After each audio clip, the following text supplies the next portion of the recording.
Mi gente, you already know who it is. It's Danny Limelight. And I need all of you to subscribe to According to Woods podcast on Facebook, YouTube, and all other platforms.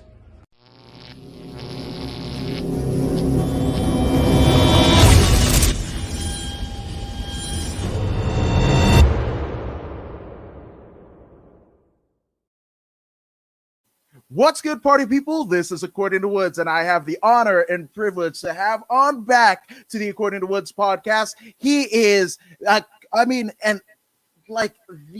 perfect announcer for many things. Those many things include Road FC, ACA MMA, Big KFC, Roy Jones Boxing, Icon Fighting Federation, and he is a bare knuckle boxing Hall of Famer, class of 2019. He is Mr. Live Worldwide, Jeff Houston.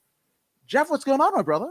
We could end the show right now with that intro because you've hit all points. You got to drag this out, man. We got to have them wanting more. After all that, they're like, well, we know everything that there is to know about Jeff professionally, so fuck it, we're done. No, I'm doing good. I'm doing good, Adam. How you doing, brother? Great. And I love that you are rocking the backwards leather candle cap. We were talking off air about. Well, would it really be backward? Would it really be backwards? Because I truly believe that this particular style of hat was meant to wear this way. I know that the old way, especially the taxi cab driver way, is to wear it front. But I've always felt that was backwards and this is forwards.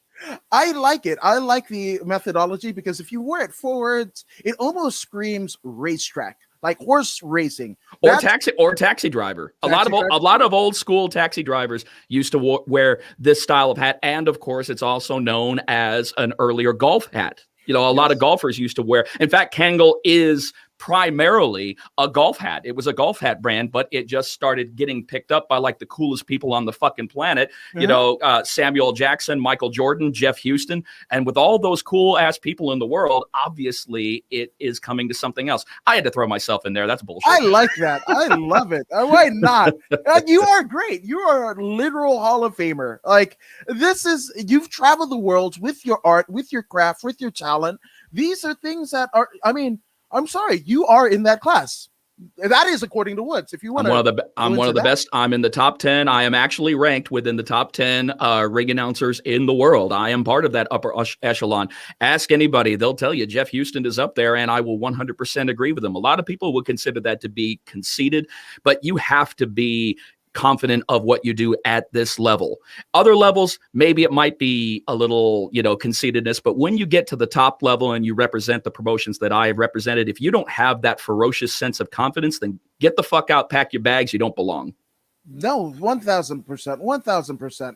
So, what was like the archetype? Because the first time around, we got into how you got started and all of the litany of things. So we're going to spin it back. But were you kind of a trepidatious, a ring and cage announcer when you started? And was there a kind of point where you're like, no, fuck it, I got the goods, I got the skills to pay the bills, and I have this new sense of confidence, this Papa's got a new bag kind of ideology, and you just went with it?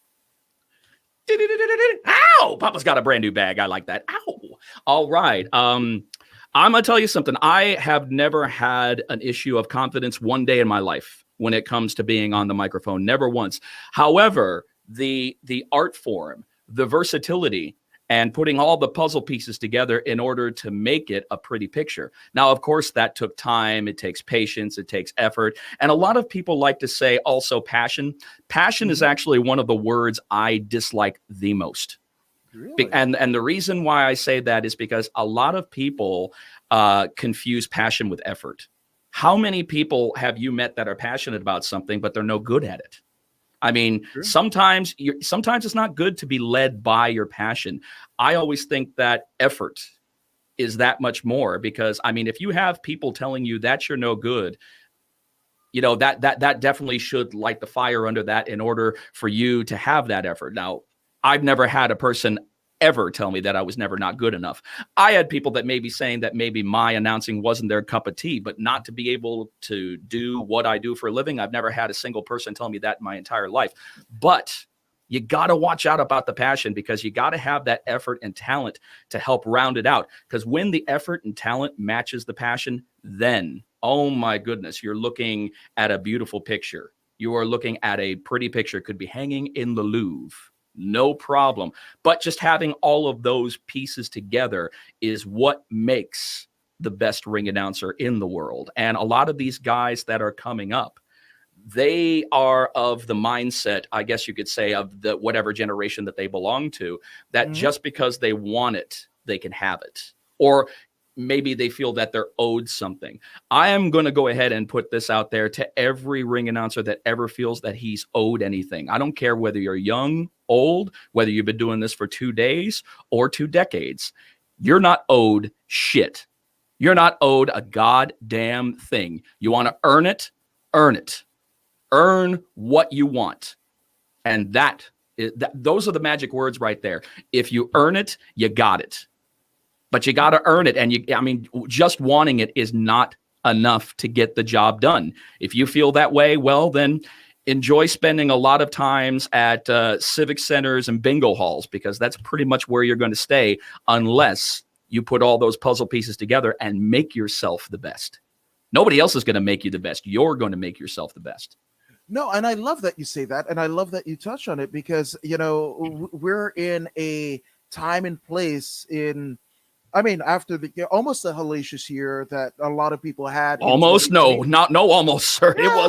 It was the most hellacious year of memory for the entire world as a collaborative effort with the pandemic. Absolutely. Right. And here's the thing, where a lot of people, the things that they did pre-March of 2020, right? They're kind of figuring out, what can I do? And, you'll see kind of, I want to say, like, fucking charlatans. They're fucking charlatans, snake bags about nothing against a vision board, nothing against any one given thing, or, like motivational speeches or whatever. But like, how can you fucking motivational speak if you haven't fucking done anything? And, that is the place where a person at their lowest of lows kind of has to, it feels like they have to tap into to reach another echelon in their life. And it pisses me off, because it's the work. And it's very apropos in combat sports, right? Because young athletes, right, they might be peaking in terms of their performance, in terms of their athletic acumen, right? But the experience level, right? And then an older fighter, maybe a little longer in the tooth, that, the experience, you're a tenured veteran, and you have the experience, but then your body starts to break down, right? And you have to get it at that peak point where they meet each other, right? And that window is only like 6 months. And again, in that 6 months, there's other fighters, there's other ring and cage announcers, or whatever it is that you feel that you need to do, that you feel is your purpose. That 6 months, a litany, like literally the floodgates open with other people that do what you do. But you know what? The problem with that is, Adam, is that there's a monumental difference between that, because unfortunately for ring announcers, it's all about putting in the time. Fighters, when it comes to their talent, don't have to nearly put in as much time to become famous and successful as a ring announcer does, because in the end, people are paying to see the fighters. They're not paying to see the ring announcers. So our pool is that much smaller and that much more difficult to penetrate. No pun intended. But I'll tell you what. When it comes to the fighters have, especially if they've got the talent, if they've got the drive, if they've got the passion, and if they've got the mic skills, it's amazing. They can become multi-millionaires within a decade's time. In a couple of days, I will be celebrating 18 years on the microphone. And I don't know if I will ever even come close to the bank account that some of these UFC fighters are currently boasting, because once again, nobody's really paying to see the ring announcer. I mean, there's an old saying, the only person in the building that should have paid to see the ring announcer is your mother. And that's the way that it should be, because obviously the fighters have that. But it's just interesting that that dynamic, that it takes a ring announcer that much longer, and we are met with the same kind of it's weird, because we live in a world where it's all about rejection. Rejection actually ends up becoming a best friend, a lover.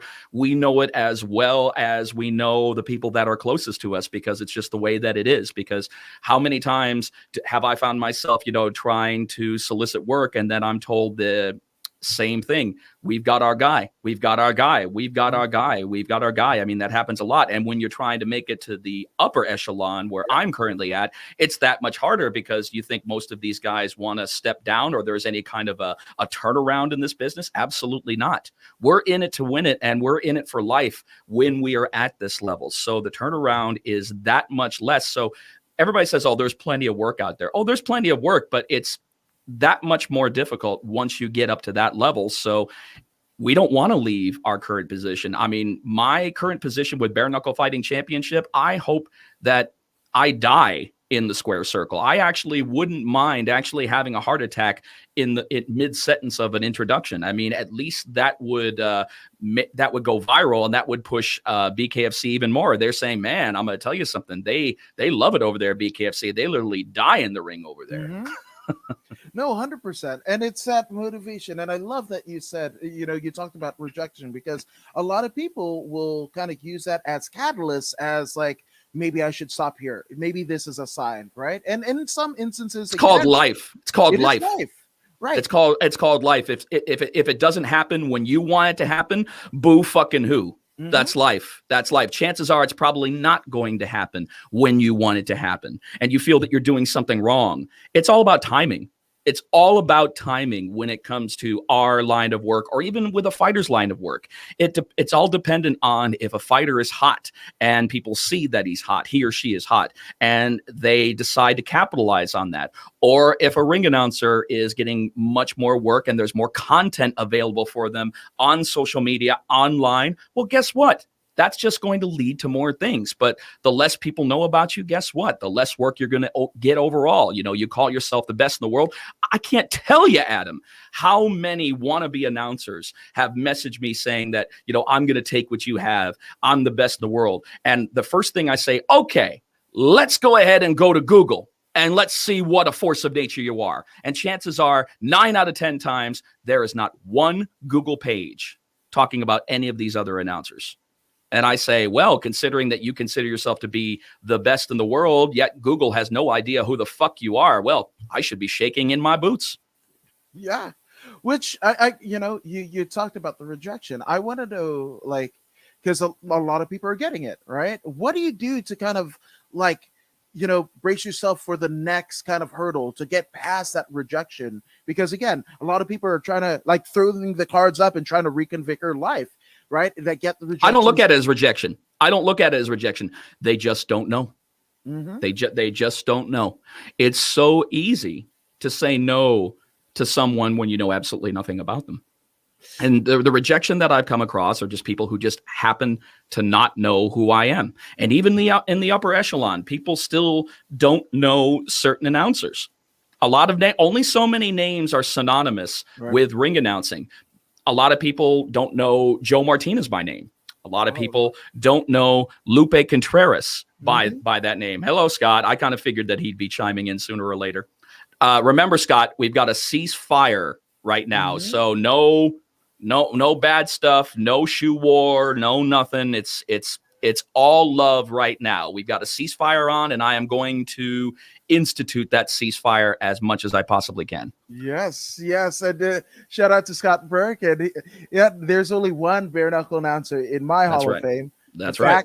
Facts. And then over on Twitch, DJ Yannix, greetings from the UK, according to Woods, and Jeff Houston. Shout out to DJ Yannix, which I kind of feel like I know what DJ Yannix is going to ask. And I will kind of ask him for you. Okay. What socks are you wearing, Mr. Live Worldwide? As of right now? Yes, sir. As of right now, I'm commando from the waist down, so it's really probably not a good idea in order to talk about that right now. I mean, there you go. I'm at home. I'm at home. I'm in Loudmouth Central and everything like that. I need to breathe. I hear you. So there you go, DJ Yannix. Just kind of thinking. Now that is not a pretty picture painted. I don't apologize for that, but then again, I hardly apologize for anything that I say. Pretty painted pictures of things that are commando. I keep that mental note there. 10 points. Oh my!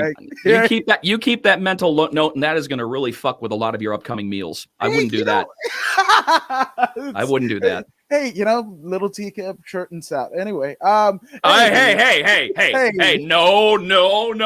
I didn't say that. Wow. Yeah, I agree with you, Scott. TMI in the house. TMI knocking on the front door saying, okay, enough's enough. There you go. Now, in terms of, you mentioned about like almost, to me, it looks like the animalistic king of the jungle type archetype where you're getting DMs, from other announcers.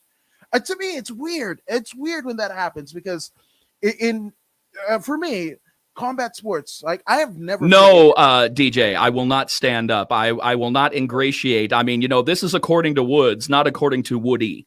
Woody, yes, absolutely. Although I did get a press credential from Combate America, and it was Combate. Isn't it Combate Global right now? Or is it? I know they rebranded the name. I know it's no longer. I think it's Combate Global or something like that now. Yeah. Okay. That's cool. Shout out to Campbell McLaren. But I was my credential red, and I kept it as my profile pic on all of my social medias for a while. It was Adams Wood, which 10 points. 10 wow. Points. 10 points.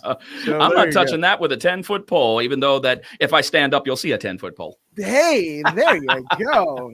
And that is why he's Mr. Live Worldwide. Woo! And we're in WrestleMania week, so woo is We are. We certainly are, man. WrestleMania week, and there's so much more happening during WrestleMania week than there ever has before. Yes, sir. They're really embracing the 2-day shows, aren't they? Mm-hmm. Yeah, you know what? I caught up with NXT TakeOver Stand Up and Deliver. Walter versus Tommaso Ciampa, to me, that and obviously the Io Shirai, Raquel Gonzalez. To me, those two matches are what not only NXT TakeOver Night 2 has to bet up against, but also WrestleMania, the 2 shows of that. Those are your benchmarks right there. Absolutely. And then also tonight, we've got Josh Barnett's Bloodsport. My favorite parts of WrestleMania weekend. It's just awesome. Beautiful violence everywhere. Oh, it really is. And a lot of people aren't as, I guess you could say, enthusiastic sometimes. I'm seeing you there, DJ, man, causing all kinds of trouble on the comments section. Yes, sir. But that's all right. Undisputed snock sniffing champion. Okay, so that tells a lot more than I need to know once again, man. But that's quite that's quite all right. But a lot of people are, there are so many people that are from yesteryear, like myself, who definitely grew up with, wrestling in the 80s, the 90s, the Attitude Era and such. Yes. And this era, I'm not going to say that it's out of touch. I am saying, however, they're bringing a gentler look to violence, and I'm never a fan of that. Mm-hmm. Because violence is not gentle. You're right. Violence is not gentle, and I'm not a fan of trying to a company saying, oh, well, they followed us this long, they'll continue to follow us, doing this moving forward. Not necessarily. Some people are, changing the channel. Some people are making the jump to AEW. And I think, honestly, AEW is the best thing for WWE because, once again, it brings beautiful competition, which causes the WWE to step up their game and look for edgy content, which they desperately need, as far as I'm concerned. A little edgier, maybe not so much, because this is a different generation. It's the cancel culture, presentism. Right. I mean, everything that's going on where something offends somebody, they automatically want to shut it down instead of switching the channel. And I'm never a fan of that. I can't stand the cancel culture, honestly. Fucking with what I loved back in my day because they don't appreciate it because they happen to flip through the channels and happen to see it on one of their programs. Well, fuck that. I'm not trying to cancel out what you're doing. So leave what I loved alone. Right. It's what I loved is none of your business. Is none of your business if you're trying to get rid of it. Right. Once you try to get rid of it, then it's none of your business as far as I'm concerned. But, WrestleMania always has a special place in my heart because, of course, that I have attended the biggest WrestleManias of all time as far as attendance goes. WrestleMania 3 and WrestleMania 32. Mm-hmm. So it's always had that special place in my heart because there are very, very few live events that can really hold up to WrestleMania. The only one that I can think of off the top of my head, especially when you're looking at production, is the Super Bowl. Yes, 100%. Only one that I can think of that actually holds a candle to WrestleMania. And even in terms of like just sheer, like I guess start to finish, or Wrestle Kingdom. Wrestle Kingdom's pretty Kingdom's pretty fucking badass. That's that's their new. Oh, speaking of which, I wanted to get something on you, Adam, and what you think. This is just me. I cannot stand the new NJPW World title. I can't stand it. Come on, Jeff. I can't. Let's go. It looks like the fucking defunct Divas belt. Yes, it does. No, and I'm a bit of a belt mark. I'm a bit of a belt. Oh, me too. Snob. I've got the California state title here in terms of amateur MMA. I've got a 10 pounds of gold. I love belt mark. I love belts because which is your favorite WWE belt? Now? Please answer what I think you're going to say, because in my opinion, championship. No. I'm talking. Oh, all time. All time. Wing Dingle. Yes. Thank you. 100%. Thank you. Nothing said that you were the greatest wrestler on the planet when you had the Winged Eagle title. And of course, we're talking about the Winged Eagle title that started off at WrestleMania 4 and was with us all the way to the beginning of the Austin era.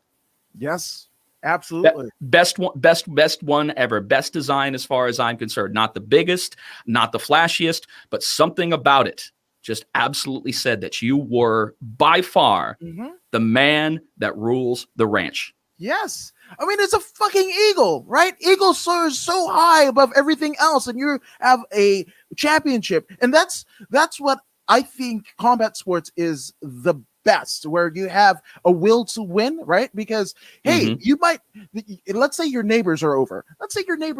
And they might not know what you do for your occupation, right? But sitting above the mantle when you guys are all conversating and whatever, and they see this big, brash bit of gold, right? And in various pounds and weights and everything. Conversation starter like nothing else. Exactly, right? And that is the benchmark, right?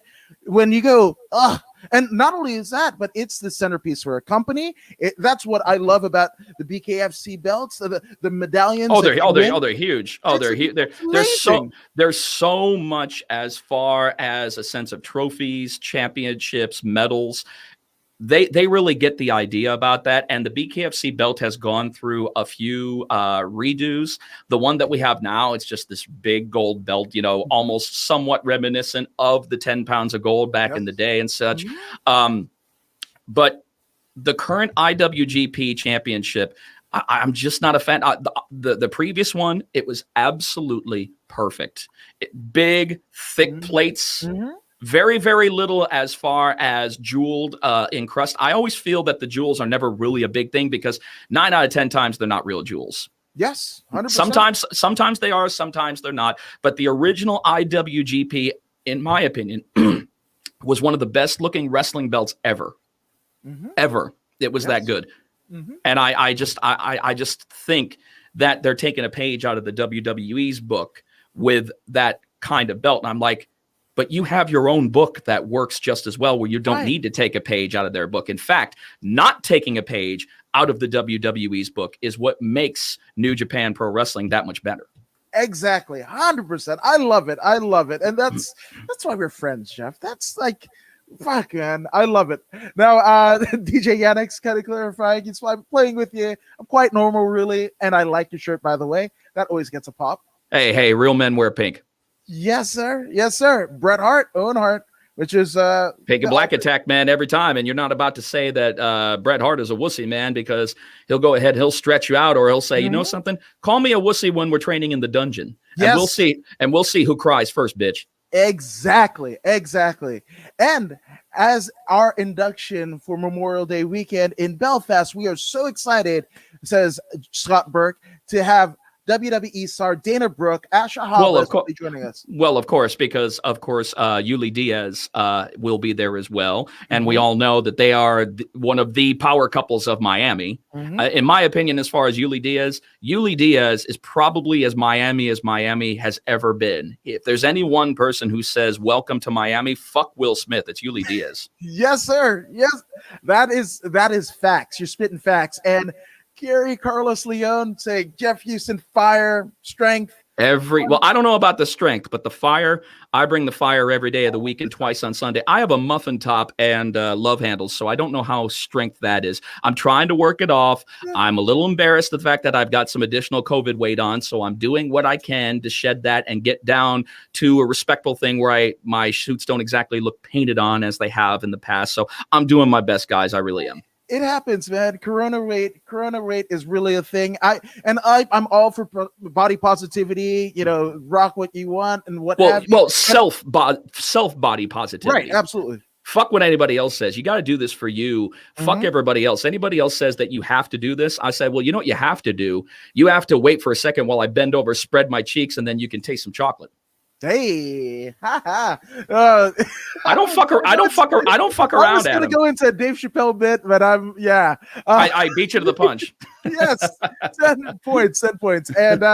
And Scott says even that belt owes its origin to the police. Oh, of course, that's facts. They all do. It's not just one.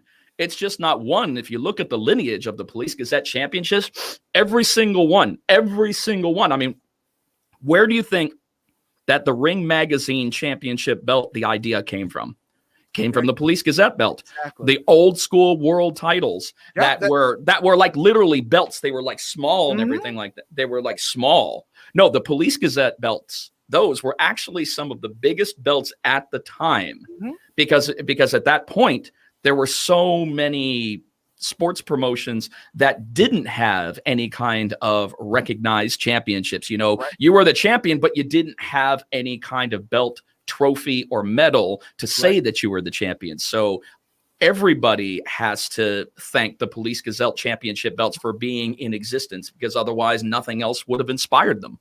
Absolutely. That's the titles that Evan Strangler Lewis, and then later Ed Strangler Lewis. We're talking obviously the George Hackenschmidt and Frank Gotch era. I'm a historian just like you when it comes to that, going way back, where the titles were. I mean, they were there, but they were nothing to write home to mom about. Yeah, 100%. Now DJ Yannick gives his own take. He says Big Gold first, Winged Eagle second, Big Eagle, and anything else is wrong. Even though I'm sorry, I disagree. I disagree on the Big Gold. The Big Gold, obviously, the Big Gold, in my opinion, and this is just me, Adam, the Big Gold was never really taken care of as much as it did, because how many times would you see the Big Gold belt out there, and that top arch that's on the belt, it would always be bent over. It'd always be bent. It would always be curved over. So that leads me to believe that this title wasn't kept in a box. It wasn't kept in a thing. It was just kind of thrown around, because every time I saw it, I would always see scratches, dents, marks. But the biggest thing was that top little curve on the top of the Big Gold belt always bent over. I'm like, you never saw that on a lot of the other titles because they weren't designed like that. So unfortunately, that was a design flaw with the Big Gold belt. So it always looked, it reminded me of, it's like when you go to SeaWorld and you see Shamu, and that friggin' dorsal fin is always flopped over. When I look at that, I think of the Big Gold belt. Yeah, no, facts. And here's one that doesn't get enough love to my kind of degree. The AWA Inmate. That's a cool belt. That's a cool belt. Big fucking and even the backstory. It's fucking huge. Yes, it is. And the fact, like, inmates in the Colorado State Prison, like, it has that fucking, if you want grimy in your wrestling, but also like prestige, it met you halfway, and that was the intersection of both what, again, beautiful violence is, right? Like the grimness of the Colorado State Penitentiary and what a champion in professional wrestling should be. So shout out to Vern Gagne. Oh yes. I've been there. I have trod the boards, at the wrestling mat, the wrestling room, a very interesting room, the wrestling room in the Muldoon Barns. The way the floor is very flexible. And it was made that way in order to, I guess, probably, shield a little impact. Yes. So when you walk up there, kind of bounce around and everything. So it's got a little bit of give as opposed to, just a regular floor, like on the lower level of the barns. Very, very cool. And I'm sure that there's probably been much more renovations since the last time that I was there in 2019. So this year, there's probably going to be all kinds of new surprises in the training barns. Oh my gosh. Okay. Once it's safe to do so, I know where I'm sending my summer vacation, because that William Muldoon, oh my gosh, like the amount that I've read, every text and literature, William Muldoon, Earl Caddock, like those are the names that I just, I kind of fantasy book it, almost like the old school Deadliest Warrior deal. What would like Earl Muldoon versus like, I don't know, Eddie Bravo look like? What would just all of these weird things in my head, and at their best, what would happen? And, to get a sense of where it is. Like I always ask people, what is your dream match and what have you? But I think the arena and the, everything surrounding it, that plays a part, right? A Tokyo Dome match might be differently received than the ECW arena or the Capitol Wrestling Center, So, and what era too?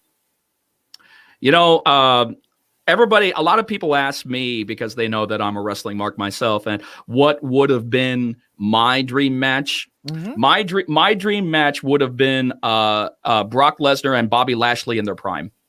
Wow. I would have liked to have seen those two in their absolute prime, at the height of their respected careers, actually go at it, because everybody wants to see that now. Now there's wear and tear, even though that Bobby Lashley now is hotter than hot. As far as that, he's finally finding something that fits him.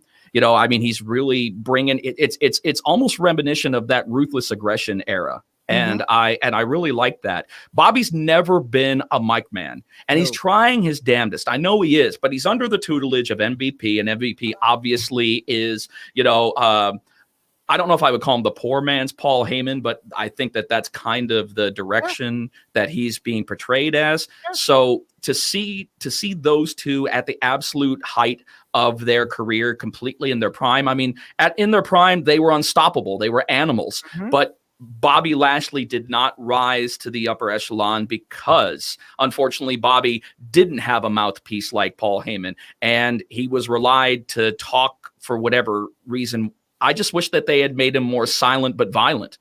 Just real. I think that if they had done the silent but violent kind of role on him, where when he's backstage, there's a wrestler. There's a correspondent back there trying to do an interview. You just have that look like I'm going to rip your fucking head off and just walk off camera, dude. Sometimes that's enough.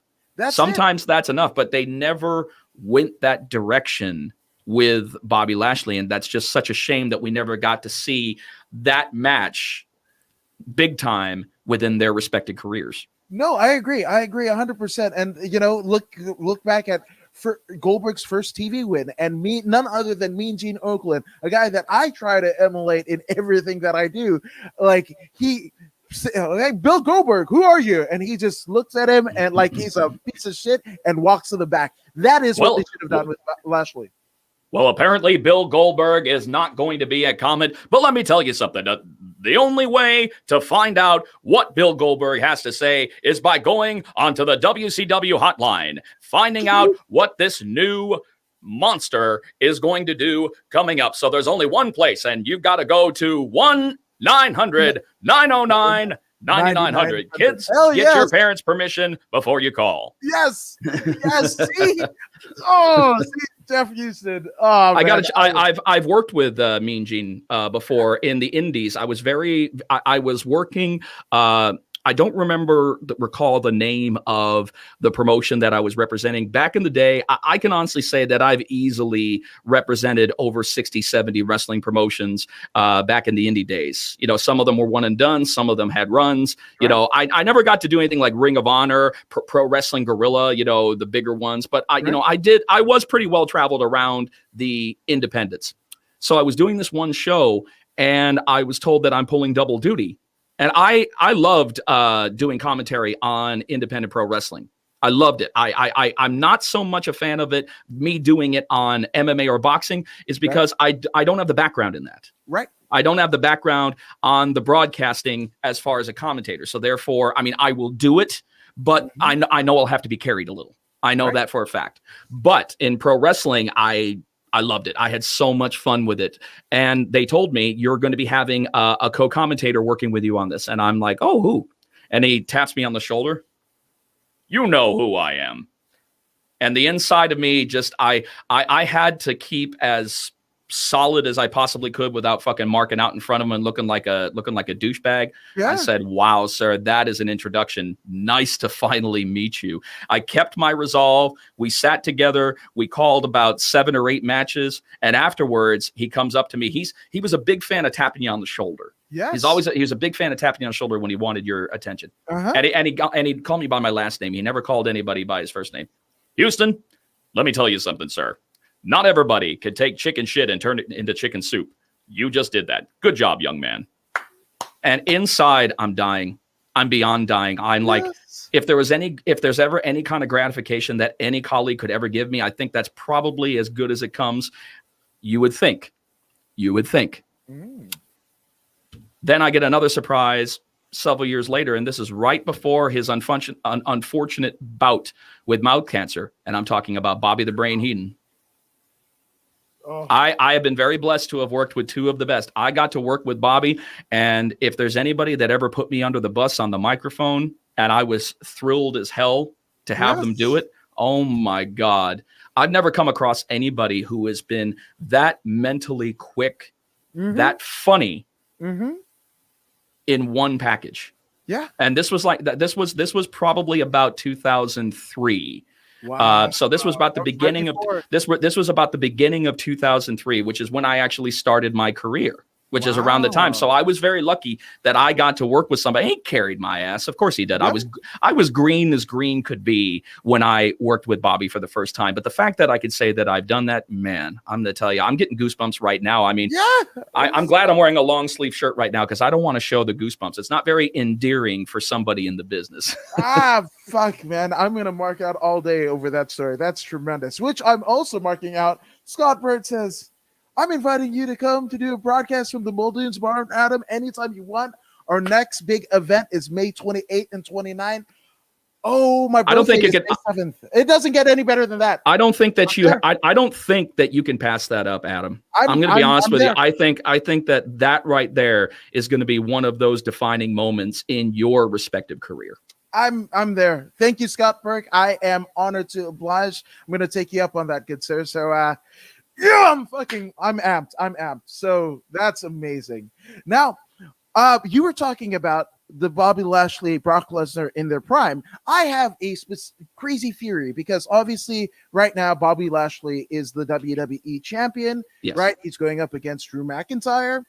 I have this kind of sneaking suspicion, right? They have the Raw after WrestleMania, right? Yes. I think Drew wins the title, right? Because here's the 2 things. When Bobby Lashley, I hope not. I neither do I. I hope not.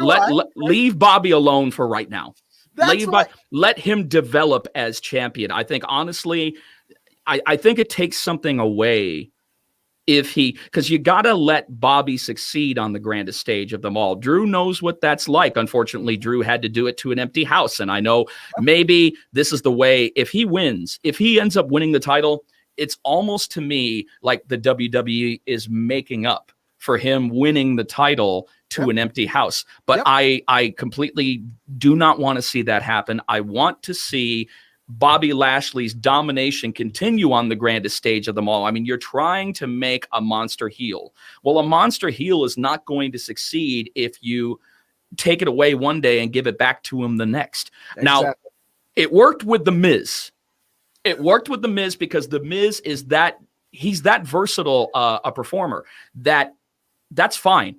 That's fine. I mean, let's face it. It's his second cash in. I always feel that losing it the next day to somebody who's a Money in the Bank cash in, I never think that that's wrong, because because from the wrestling fan perspective, it's shady to begin with, the way that you're using that opportunity. So losing it the next day doesn't make that. But no, you need to continue to develop Bobby Lashley as champion. I would not mind seeing Bobby Lashley having an entire year run as champion. I really wouldn't. I agree 100%. I don't want to see. I hope I'm wrong, but I think because Bobby Lashley, in one of the terms, and he said it probably pretty much verbally in the media, where he said he wants two things: a title run and a match with Brock. Right. So this will be way past the prime. These will be two water buffaloes colliding, but I think that's what we're going to get as a contention. And here we go. We were talking off air about consolation prizes being British Knight Ratch checks. Oh, right? God. So with that all being said, right, the consolation prize of working with Bad Bunny at Mania, Miz gets another title run and a Money in the Bank to boot, right? Maybe a little bump in pay. You have to look at the Miz's situation to where that versatility comes into play. The fact that he can be serious, the fact that he can be the comic relief, the fact that you can put any kind of hat on him and make it work. That's what the WWE wants out of everybody. I mean, the one thing that's going to be a key factor in whose ever success is versatility. What can we do with you? What can't we do with you? And that's why the Miz has stood the test of time. And he's been up, down, left, and right. And they're saying, why are they doing this to the Miz? There's a bigger plan at play here than just having the Miz as WWE champion for a day. There's a method to that. And I truly believe that. The only issue that I have with present day wrestling is that a lot of people, their characters are not utilized properly. Yeah. That's the issue that I have. I mean, anybody looks at a wrestler and they say, oh man, I don't like this character. I don't like this, or they can't wrestle. That's not necessarily true. You got to remember, there's a leash around the collar of around the neck of most of these people. There's a leash. There's a choke chain around the neck of most talents. So when you're quick to judge a talent, don't think about the talent. Think about their handler. Yeah. Even still, I don't like Roman Reigns. I don't. There's a reason. There's a very valid reason, because it's never been so obvious that somebody has been tried to shove down your throat. Yeah. Oh, but for me, it wasn't even that. You saw punches with a bulletproof vest. What in the fuck are we doing? Right? When anybody got hit. Yeah, I think he should separate himself. He still does that. Yes. Shield reminiscent. I don't like it. I don't like it. The Shield is long and gone. It's like dandelion spores. I mean, it doesn't even exist anymore. So why? I mean, he's been taking it off lately, and he's been doing the shirtless thing. Head of the table, leader of the tribe, and everything. And he's a ripped Samoan. Yeah. And there's not too many of those. No. There's not too many of those. Samoans are not known for being ripped. I mean, The Rock and Rock's half Samoan. I mean, he's half Samoan. Right. But of course, friggin' Roman Reigns is 100%. Yeah. And to see someone ripped in Samoan, especially in the WWE, that's like I said, that's very rare. Yes. Yeah, that's true. But yeah, he's just a bad mashup. And when a lot of people were talking about the Shield being one of the greatest factions, he's not I don't think he's a bad matchup at all. It's just he's hard to match up. The best person to ever wrestle him in WWE has always been AJ Styles. Yeah. AJ Styles has been his best opponent.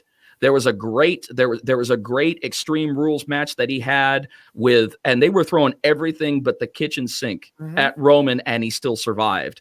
And it's those kind of matches that end up making Kevin Owens another great opponent. So he doesn't match up well with everybody, but the people that he does match up well with, they make magic. Absolutely. So I gotta. What is the thing that you're looking most forward to during this Mania week? It could be any of the stuff leading up to Mania, even non-WWE. I'm looking forward to the Adam Cole, Kyle O'Reilly unsanctioned match. I always like the idea of unsanctioned matches because, I mean, there's only so many people, as we know, that have truly sold the concept of the unsanctioned match. And do I need to name names on who the best unsanctioned matches were of all time when it comes to WWE? Come on now, Mr. Woods. You're a mark like me. Who was it? And Pat Patterson, the boot camp match, wasn't it? No, sir. There's somebody that actually took it to a new level. Mick Foley. No. These two actually still reside in NXT. What? Wait. Fuck. You stumped me. Johnny Wrestling. And Ciampa. There you go. Nobody. The closest that has come to an unsanctioned match that has really come close was Triple H and Shawn Michaels. Yeah, 100%. Yeah, their unsanctioned match was just awesome. Mm-hmm. The way that they did it, they came, Shawn came in jeans and such. Mm-hmm. They really sold the idea that we're not going to be held responsible for you two fuckers killing each other. Yeah. And from Ciampa and Johnny Wrestling, I call him Johnny Wrestling. Yeah. I think that they sold that very well because their situation was very similar. They were best friends, they were tag team partners and such. And then to see that split, it's like a modern day Triple H and Shawn Michaels. And that has the elements to make an awesome unsanctioned match. I mean, it got to the point where they were pulling up the ring and they were wrestling on the boards. Yeah, no, 100%. That sells the violence. Now, it's stuff like that where they're selling the violence and they don't need to gig. They don't need to blade. They do not need to bleed because obviously they're using what they have in a very it's in a very it's a way that's saying I absolutely want to hurt you. I absolutely want to send you to the hospital. I do not want you to walk away from this ring when the bell rings. I do not want you to walk away. I want you to be carried out. And when I see something like that, sometimes blood doesn't have to happen. Sometimes I don't need to see somebody bleed. It's violent enough to where I'm saying to myself, you know what? This is controlled violence, but it's believable. No, 100%, 100%. Now, obviously, that match that you were speaking of, O'Reilly and Cole, that's happening tonight, right? Tonight. That's right. Now, one of the cool things, and I definitely want to get your take on it, because I cried when it happened. And it actually happened on the pre-show. A good friend, a good ambassador to combat sports, Jimmy Smith, made his WWE debut. Dude, I was thrilled for Jimmy. I think, you know what? They looked at the idea of Mauro Ranallo in that position, and they thought to themselves, well, you know what? Maybe we can do something with this because Jimmy is also known for his ridiculous wrestling background. Mm-hmm. He's been a wrestler. He's been a wrestler for as long as people can remember. So therefore, having a seasoned Greco-Roman collegiate style wrestler on commentary, and Jimmy's fantastic. I've worked with him before. He's a fantastic commentator. Seeing him in that position, it made me smile. I was saying, you know what? This is the good stuff. This is what NXT needs. Mm-hmm. NXT needs somebody who's going to be a solid hand like that. And he's going to have a lot to learn because especially at that point, he's going to be in a position to where he's going to be asking more questions than knowing more answers. Right. Absolutely. And that's fine. That's fine when you first start off. But I think he's going to be a welcome addition to the NXT broadcast team. Yes, 100%.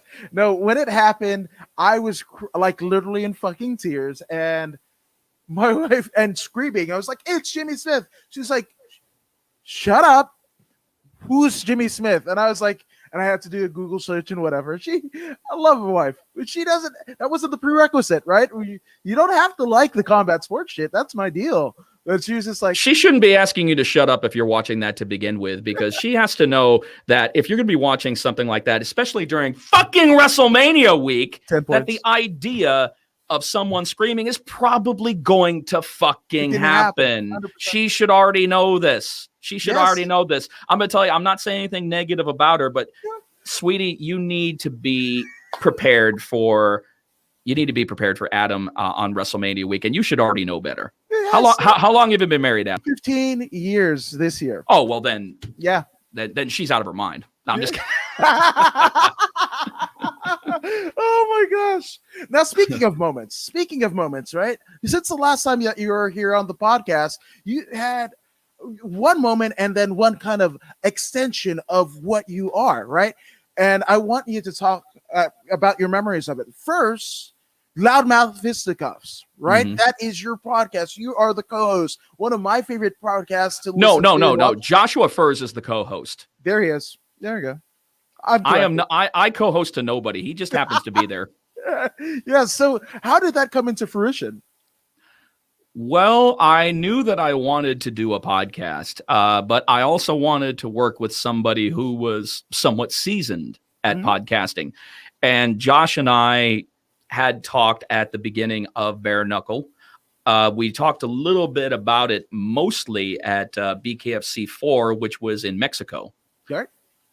And we thought, what if we did a podcast that was kind of reminiscent on how they used to run WWE, primetime wrestling back in the day with Gorilla and Bobby, having good give and take between two people, having someone be the straight man and having someone be, Bobby Heenan style. Yeah. And we started doing that and seeing if there was a possibility that chemistry could exist. It did. And then I also said, I don't want a formatted show. I want to fly by the seat of my pants. Yep. I want to go by the off the cuff. I want whatever happens. If it's a car wreck, the way that I look at it, people still slow down for car wrecks. Mm-hmm. I love it. Now, how many episodes are you guys in? I believe 45 is coming up. I believe episode 45 is coming up tonight. As a matter of fact, I believe our episode is in just a couple of hours, so I don't have to change. So how awesome is that? I get to continue on what I'm doing right now. But yeah, it'll be episode 45. We've been having a lot of fun. We're thinking about bringing in people, but we don't want to bring in guests. We don't want to bring in interviews. We want somebody to join the madness. Yeah. If we ask questions, we ask questions. That's incidental. We want somebody, whoever wants to come join us, to just be part of the madness. Lend a mouth to the conversation. Lend another mouth to the conversation. That's what we're looking for as far as that concerned. And we love it. We've been having a lot of love. We got a lot of people who dig what we do. Mm-hmm. Do I talk too much? The day that you get mad at a fucking announcer for talking is the day that you get mad at a waterfall for having water. Facts. No, 100%. I love it. I can't wait to listen to and watch along with episode 45. I cannot wait. Thank you.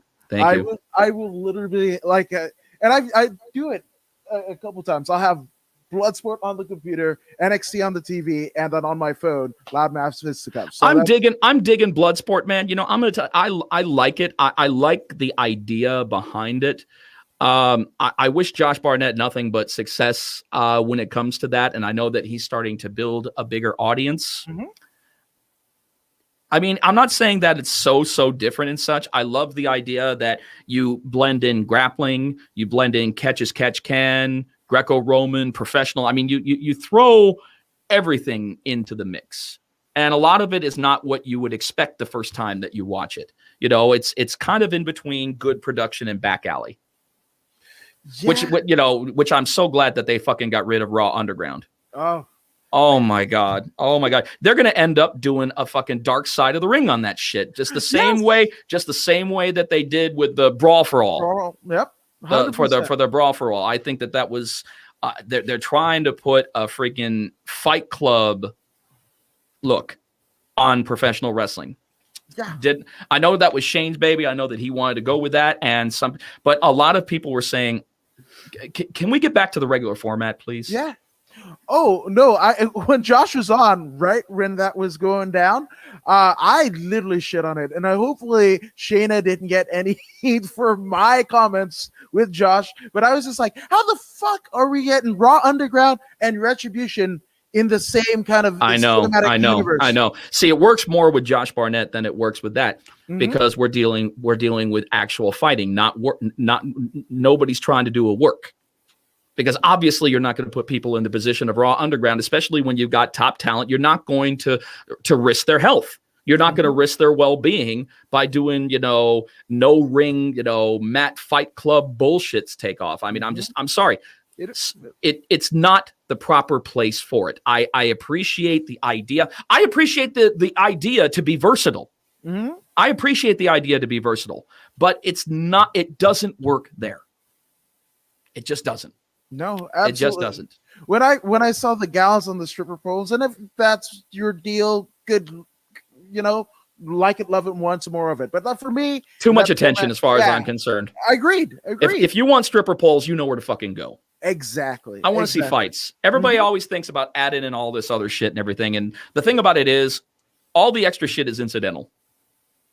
Unless you're part of the magic that makes the fight itself. That's not part of the magic. That's excess. The announcers, the commentators, the production, the fighters, a good fighting platform, a good ring, good cage, whatever. Now, those are all instrumental to making an overall fight night what it is. When you start adding in stripper poles and cheap shit and everything like that, that's exactly what it looks. It looks cheap. Mm-hmm. And it also distracts attention away from where the attention should be. Exactly. The attention should be on the fights. Like, I get so much crap, Adam, when I wear my jackets and my ties and such, because everybody always thinks that I'm doing this purposely to get my shine on. That's the sole purpose behind my loud attire. And I'm obviously, this is being said by people who have no fucking clue what a ring announcer entails and what their responsibilities are. The world is changing, and the louder you are, the more celebrated people think you are. And that's why I do these different things. That's why I do these different cosmetic touches. Right. I absolutely expect to have people shitting on every fashion decision that I make. Every single time. I depend on it. As a matter of fact, because when I see that I got that much love and that much hate, you know what that says? Polarizing. Mm-hmm. And that means somebody's talking about you. If somebody's shitting on you, guess what? They're spending a lot of time shitting on me. So I think that there's maybe a little secret love fest there going on for what I'm doing if they're hating me that fucking much. And they want to make sure that their voices are heard about how much they fucking hate the ring announcer. So that's how I personally see it. But honestly, I love my attire. I love the character that I've become. I love what I do there. What I do can't be compared to anybody else. Now, a lot of people would say that I'm trying to wheeze on Bruce Buffer's gig. But the problem here, that's the situation. Everybody who's saying that has never picked up a microphone, has never tied a bow tie, has never stepped foot in that ring, and has never looked out to that house and done what they could to not only amp themselves up, but amp everybody else up. They've never done that a day in their life, so they don't understand that Bruce Buffer has not cornered the hype market. Right. He's a standard. Is he a standard bearer? Of course. Yeah. 100%. He is the standard bearer as far as the hype market when it comes to that. But it doesn't all start and finish with him. Right. Absolutely. It did at one point. Yeah. Not anymore. Not anymore. The contenders to the throne are here. Mm-hmm. The contenders to the throne are here. I 100% believe that I am a contender to the throne. Absolutely. I am going to be at one point the best ring announcer in the world. Not in the top 10. I will be the best. It is going to happen. The writing is on the wall. It is predetermined. I'm going to be there. I'm going to have that crown or belt or medal or whatever the fuck that someone decides to say, hey, you're the best and this is for you. I will be the best. And that's just the way that it's going to be. But another thing, I know we go off topic, but I'm the catalyst of going off topic. So I will be the first. It's funny that even still to this day, I come across disrespect at this point in my career, that I still come across disrespect, that there are people that I've represented that have decided to utilize someone else for a show or two and such, and they don't feel that they have to, extend me the courtesy of contacting me to let me know. I still come across that, and it's amazing because, the way that a ring announcer sometimes is looked in comparison to maybe like the commentators, a lot of people will look at the commentators and say, oh, I couldn't do that job. I couldn't do that job. That's about telling stories, processing information, really knowing the fight game. I couldn't do that. but then turn the perspective over to the ring announcer. Oh, I could totally do that. I could totally do that. I mean, our position gets written off all the time. Some people will say, well, the commentators aren't expendable, but the ring announcer is. For some reason, our job has come across as very, very expendable. Like we could literally get anybody to do this.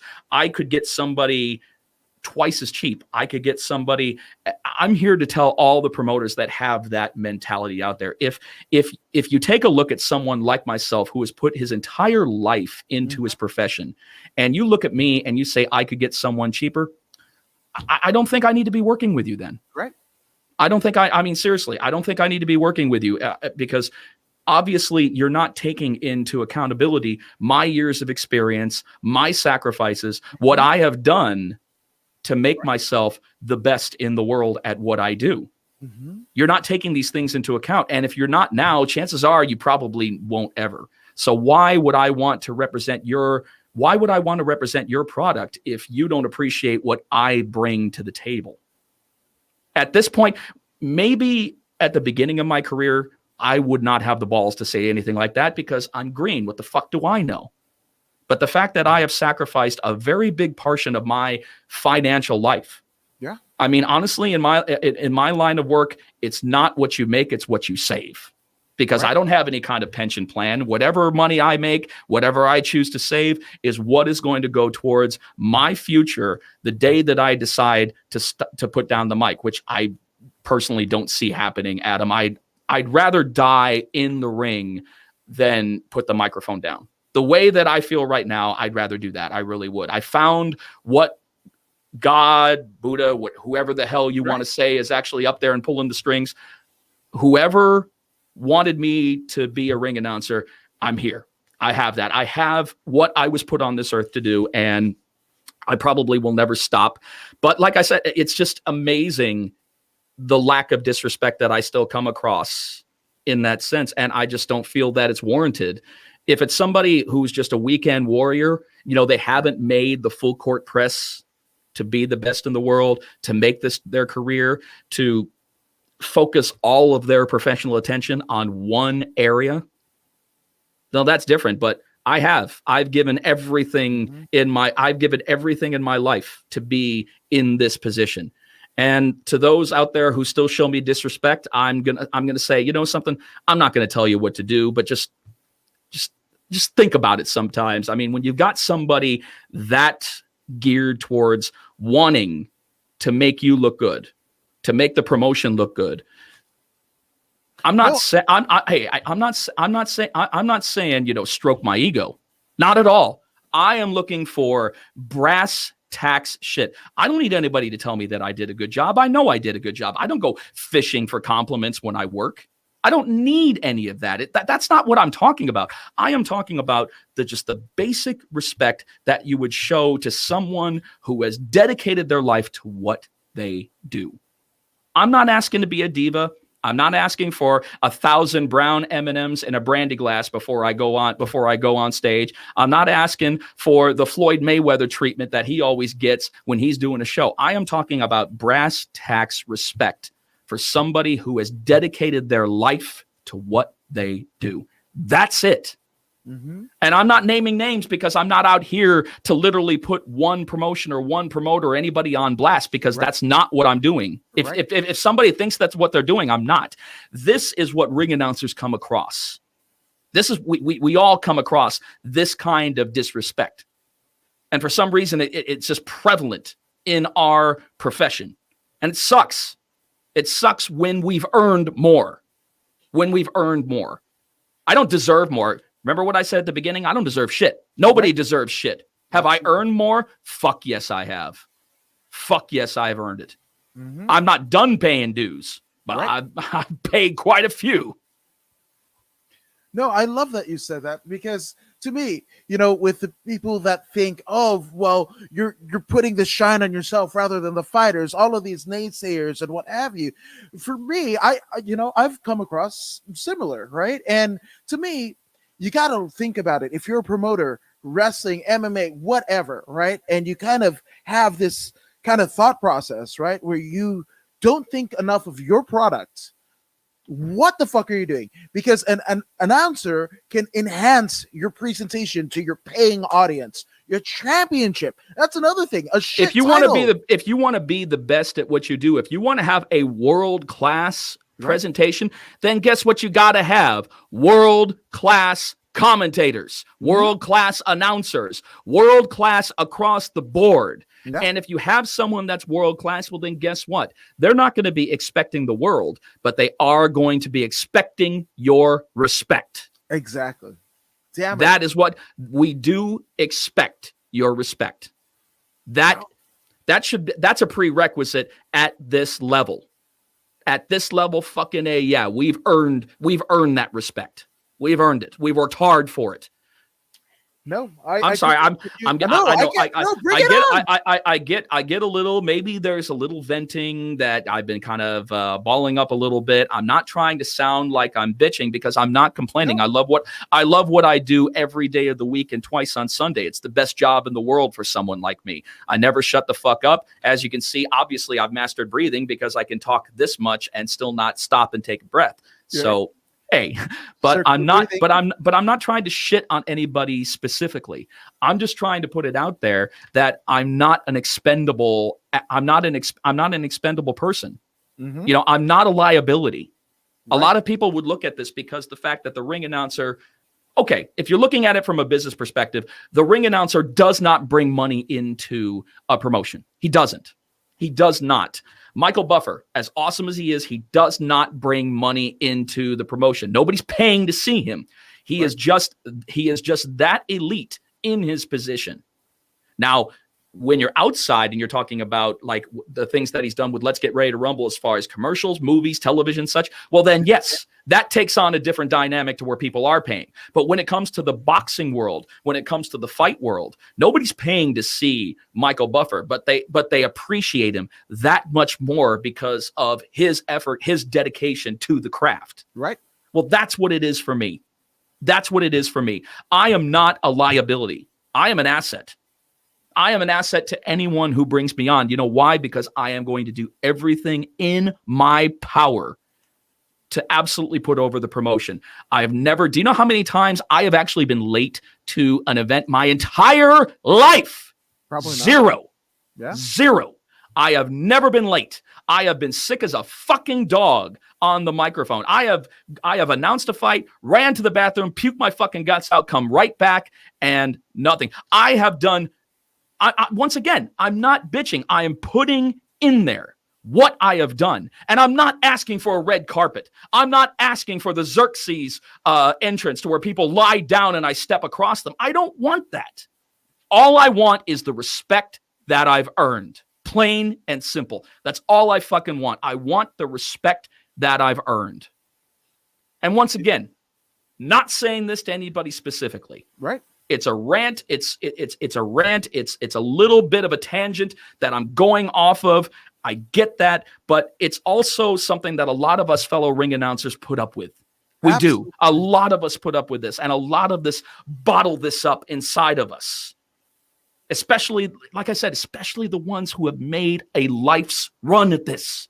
Mm-hmm. You know, we're not just the weekend warriors. I haven't had a full-time job. I haven't had a day job in 10 years.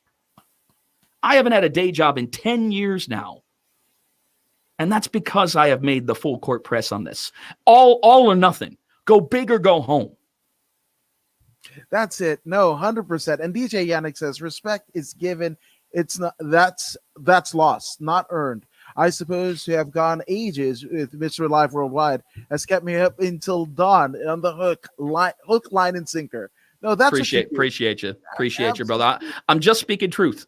But I'm speaking about it passionately from the ring announcer's perspective. And there's so many of us who can appreciate that, who have been in that position, who have been on that microphone, who have been disrespected, who have thought that our position is expendable and I can get anybody to do it. Anybody can pick up the mic, but not anyone can do it. Exactly. No, but I love that you are expressing it. You know, I'm honored that you're doing it on my podcast, frankly, but it's something that needs to be said in a time and an age where people are like, oh, just shut up and play. Just do your job and what have you. You have eyes on you. You are reputable, right? And you're using your voice to speak about something you're passionate about that literally plagues your entire profession, your entire life's work, your body of work. That if you're not passionate about that, what the fuck are you doing? People should appreciate the fact that I'm passionate about that. It's the passion. Once again, I love saying that word. I sound like a broken record. There are so many words that I probably said time and time again. Maybe that's just the smokescreen from my actual lack of vocabulary. I don't know. And I apologize for repeating those words and such. Probably doesn't make me look like the most intellectually stimulating person. But passion, once everything balances out, is awesome. Mm-hmm. Passion, once everything balances out. I said at the beginning of the show, sometimes passion is not a good thing unless the talent and work ethic are part of that puzzle. Because then passion is just there for the sake of passion. And that may not necessarily take you anywhere. But once there's no substitute for experience, once the experience, the talent, the passion, once that all lines up in a pretty row, then the passion takes on a new form. Mm-hmm. It takes on a new shape. It takes on a new meaning. That this person, as passionate as they are, you can believe what they're saying. You can believe the rants that they're going on. You can believe what kind of, I'm not trying to spew venom. I'm just trying to state the facts that level of respect for somebody who has dedicated their life, it automatically should be a prerequisite. 1000%. And DJ Yannick says your passion and enthusiasm has me all riled up and ready to go. Great guess, Adam. No, 100%. And that's why I love you speaking truth. Now, one of the things, the second of the two. I'm sorry to have hijacked your show, Adam. Fuck no. Please do. This is what podcasts should be. Everybody formulating and fuck that shit. I haven't. No, I'm formulating. I'm doing too much of it. I need to shut the fuck up and let you talk. No, I don't have Mr. Hive Worldwide on my podcast and not to shut the fuck up. That's not what we're doing, good sir. I'm sorry. You're sorely mistaken. No, we're going to have you talk and go down tangents and wormholes because you need to. This is great. You are giving us a damn Shakespearean sonnet before our very eyes. And again, we should be in alms bearing, to be honest with you, alms bearing, because you are that fucking great. Thank you. Wow. Well, that's wow, man. I got a double rainbow tear. Thank God I'm wearing glasses. I just love it. Now, one of the things that I love about you, and since the last time we talked, you were literally at ground zero at Knuckle Mania, and there's three major things that happen out of that. And in no particular order, because they were all great in terms of the lexicon of combat sports, the combat sports that we know and love. Three major things happened. We had the fight with Teresa Sigala and Britton Hart. We had the retirement of Chris Lieben. We had a title change hands. Bro, wow. You give us all of it. Wow. I love it. I was watching on the BKFC, and I was so glad that Jeff Houston was in the middle of the squared circle because if it's BKFC, who the fuck else shouldn't it be? Right. But you, with as passionate as you've done, as much work as you've done, with as much history that you've referenced, you are the perfect person to be there. So talk to us about Knuckle Mania.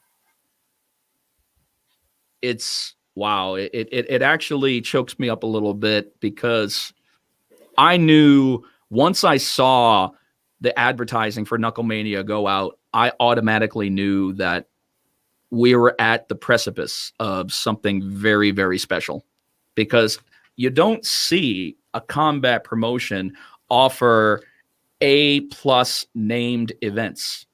Everything's usually just numbered, 9, 10, 11, 12, 13, 14. But we actually had a marquee name event. Mm-hmm. And I thought that was awesome. And of course, there were so many people that were, shitting on it, saying that we were copying WrestleMania. Well, I say, hey, the WWE copied Beatlemania. Mm-hmm. There's been quite a few manias before WrestleMania even happened. So all we did is we took a spin on it and got people excited about Bare Knuckle Fighting Championship. And the feel when I went in there, when I saw the production setup, when I saw the truss and the lighting schematics that they had set up for this one as opposed to others, all of the additional effort that went into the production across the board on Knucklemania, I was just in awe. And I'm not in awe that often because I've seen so many amazing things, but I was in awe of Knucklemania, and I knew that we were just going to absolutely shoot into the stratosphere on this show. So I don't know if you remember at the beginning of the pay-per-view, I did a little Vince McMahon-esque kind of intro. I was like, welcome everyone! Yes. Welcome everyone! And welcome to Knucklemania! I did that as a nice little homage because, you know, he kind of did that at the beginning of WrestleMania. So I'm like, oh, I'll give my own version of that to open up Knucklemania. But as far as Charissa Sagala and Taylor Starling, who the hell thought that was going to happen? Nobody. I mean, I saw them there. I saw them at the weigh-ins, and you know there was heat between them, and they were the ones opening the show. So that leads you. So that tells you something about Bare Knuckle. Never underestimate a fight, no matter where it is on the card. Especially with Bare Knuckle Fighting Championship. Who the hell thought that these two ladies were going to set the tone for the entire evening? They were going to set the standard, the bar. This was the fight to match. And we had some great moments, but nobody matched that fight as far as guts, iron will, determination, and just a flat out bloody, and I do mean bloody, war. I mean, that ranks right up there with Jason Knight and Artem Lobov as far as bloodshed. It was just absolutely phenomenal. I mean, it was the epitome of what Bare Knuckle Fighting Championship is all about. Just to see that happen was amazing. To see Britton Hart's life change before our very eyes with a victory over 12 gauge Paige Van Zandt, that was just absolutely... Watching a fighter's life change in one moment when I have an announcement to give, I don't get butterflies that often. I'm a pretty, confident professional. But when I got that decision from the state, man, I had to do everything I possibly could to hide my smile. That was a smile from ear to ear. I was like, oh my God, I'm about to announce the literal changing of someone's life. How fucking amazing is that? Not just a win, but like I said, change her life. And I am going to be the one to vocally start that life change. I won't continue it, but I will start it, at least with that announcement. And I was just, it's a moment in my career that I will absolutely never forget. It was absolutely unbelievable. And then to see Dat Win give Johnny Bedford his first loss. Wow, that was, and to see Shaquille O'Neal drape the BKFC belt over the shoulder of, and also not only that, but also to see Dat Win pick up the inaugural Police Gazette Diamond Bare Knuckle 135-pound world title. It was incredible. It was what a hell of a moment it was. And now we know after Reggie's recent win over DeMarcus Chop Corley that we know that we have a bona fide number one contender. And I felt he always was the number one contender because we all know, or those of us who follow Bare Knuckle Fighting Championship knew at one point before Dat Win was scheduled to fight Johnny at one point, and that fell through. And then we had a fight to determine the overall number one contender to face Johnny between Reggie and Dat. And I am very, very, very, very sad that did not come to fruition first. Right. I am. But it's the fight. It's the fight world. It's the fight game. Things change. You have to be prepared for that. I get that. So we circled right back around to the original Dat versus Johnny for the title. That's done. That's history. Let's look to the amazing future between two guys who are just absolutely going to destroy each other once they get the opportunity of Reggie and our current champion, Dat Win. I can't wait. But the overall feeling of Knuckle Mania, I have never, and I have been to so many corners of the world. I have announced on 5 out of 7 continents. Or is it 6? No, it's 6. No, it's 6. Excuse me. I have not done Antarctica, and I don't intend to do so anytime soon. I have announced on 6 out of 7 continents. There's only a few announcers of us who have actually accomplished that feat. And I don't remember being more pumped up and being more emotionally drained once a show is over than Knucklemania. Never before. I've done some pretty big things and such, but that one just had a mind and a life of its own. Mm-hmm. And the fact that I was there at the very beginning. Yes. That I am the first announcer in United States history to have announced a state-sanctioned legal bare knuckle fighting event. Nobody can ever take that away from me. I was the first. Granted, I looked horrible the first time I did it because I had that terrible silver jacket. I had a very bad orange tan and I had platinum blonde hair. I think someone on MMAfighting.com said that the ring announcer looks like Brian Bosworth in the year 2300 or 3000 or something like that. Yes. No, oh, hey, people say, oh, don't live your life with regrets. Oh, I've got plenty of regrets. And that was my main regret, that I looked as badly as I did then. I didn't think too much of it then, but now I look back at it and I'm saying to myself, man, this is what you get for tanning at Planet Fitness. Well, it could have been worse. It could have been at Planet Hollywood. That's a whole different story for another day. That'd be interesting to find a tanning bed at Planet Hollywood. Yes. Now, that's tremendous. Now, obviously, you were absolutely gas after it, emotionally, physically drained. How did you recover? How did you recover after it? You know, any libations? Talk us through that. How did I recover? Yeah. I don't put stock into a lot of ring announcers will actually tell you how they recover and how they they have their methods warming up and everything like that. I have none of that. I don't do voice exercises, voice strength training. I don't do any of that. None of it. I've been asked by colleagues, how do you prepare for a show? Prepare. I get dressed and I go out there and I do the fucking show. I mean, if you're asking, vocally, I don't have to. I never have. I never have. I didn't take voice classes. Well, actually, that's not true. I took 2 voice classes early on in my career. Okay. And it was the biggest waste of money that I ever had because I said to myself, you know what? I'll get there, but I'll get there on my own. I'll get there as I get more experience. This is absolutely unnecessary. I'm not trying to get on American Idol, America's Got Talent, X Factor, whatever the fuck. I'm not a singer. Okay. I'm a performer. I'm an entertainer. That's what I do. So that will come over time. Voice control, it'll come over time, and it has. But as far as warm-ups and cool-downs, nothing, not a goddamn thing. I usually meet with everyone. I'm definitely a group person. I'm not a loner. I love to be part of the group, part of the party. I love to go have a beer, have a cocktail, love to talk about the show. I love my after parties afterwards. I'm not a wild man, but of course I do get drunk. I mean, just like any other red-blooded American or any human being should. And if we happen to come across a karaoke bar, well, that's where I truly make the magic happen. I put so much into my performance, and by then my voice is so shredded, so it sounds horrible. But I tell people ahead of time, this isn't an American Idol tryout, okay? Right. Judge my performance, not my voice. Exactly. What's the go-to in terms of Jeff Houston's karaoke catalog?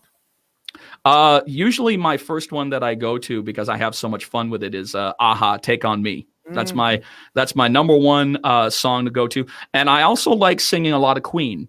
My wife is probably the biggest Queen fan that you've ever seen. So I remember there was one show that I was doing in Nottingham, England for ACA. Mm-hmm. Unfortunately, I'm not representing them at the time as of right now. For those of you who think that I'm just with bare knuckle, oh God, no. I've got so many international clients. I've got so many other clients. Unfortunately, a A lot of them I'm not working with due to the pandemic. Right. You know, Road FC over there in South Korea. It's been 16 months since I've been on the microphone with them, and I miss them like crazy. But we've still got to let this pandemic pass so that I can get over there and represent them without having to do the 2-week quarantine. Exactly. At ACA, unfortunately, there's something going on that I really can't get into discussion with, but it has nothing to do with me and it has nothing to do with the promotion itself. It's just, unfortunately, a negative legal issue that they're trying to get past.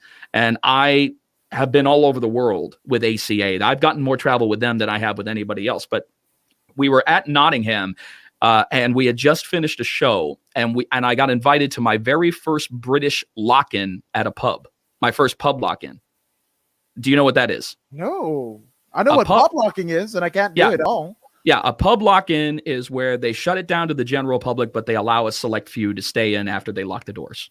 Ooh. And I was with a very good group with ACA, and we were invited to stay afterwards. And they didn't even have karaoke, but they wanted me to sing. So they happened to have a microphone there. And I said, you know what I want you to do?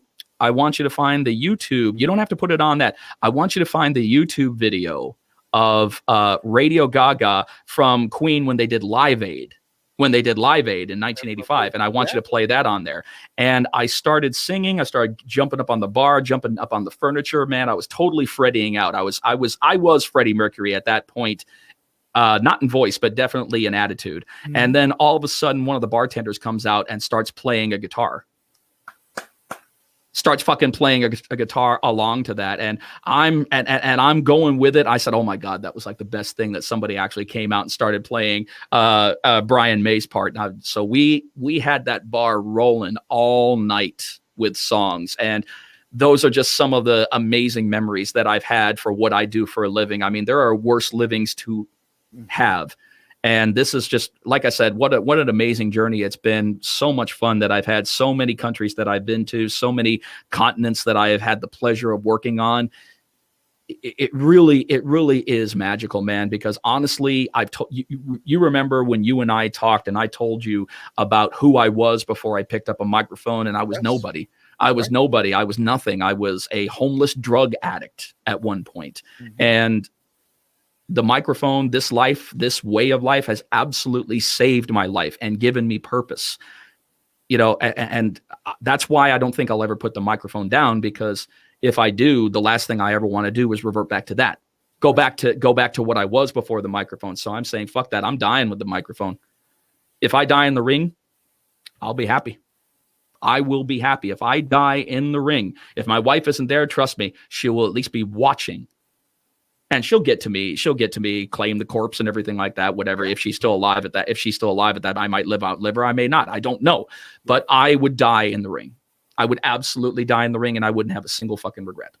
Not one. I just want a fucking promotion just to pull a Brinks truck or whatever in the region in the world you are in, to just come to your residence and just fucking just unload everything back there, because that is the passion. That you can't rate or quantify a passion, but I'm going to, and I say like eight Brinks trucks minimum to Jeff Houston. That's what I'm saying. I'm speaking it to existence. That's what we want. Mark it down. Just saying. Now, obviously, Jeff, you've come a long way, a long journey you've had, both professionally and personally. And I've still got so much longer to go. Exactly. So as we look to the horizon, what are the things that you are looking forward to in the near or distant future? The absolute mainstream acceptance of Bare Knuckle Fighting Championship, which is, we're almost there. I mean, we are literally mainstream right now. Anytime that you're talking about a fighter that may have his last fight with UFC, Bellator, Glory, One, it doesn't matter. One of the first things that people are thinking of, or even if it's the rumor mill is saying that somebody is going to be leaving whatever organization, usually the first thing, are they going to give Bare Knuckle a try? Are they going to is Bare Knuckle going to get them? So now we are on the lips of every fan as they think about what's the next step in this person's journey.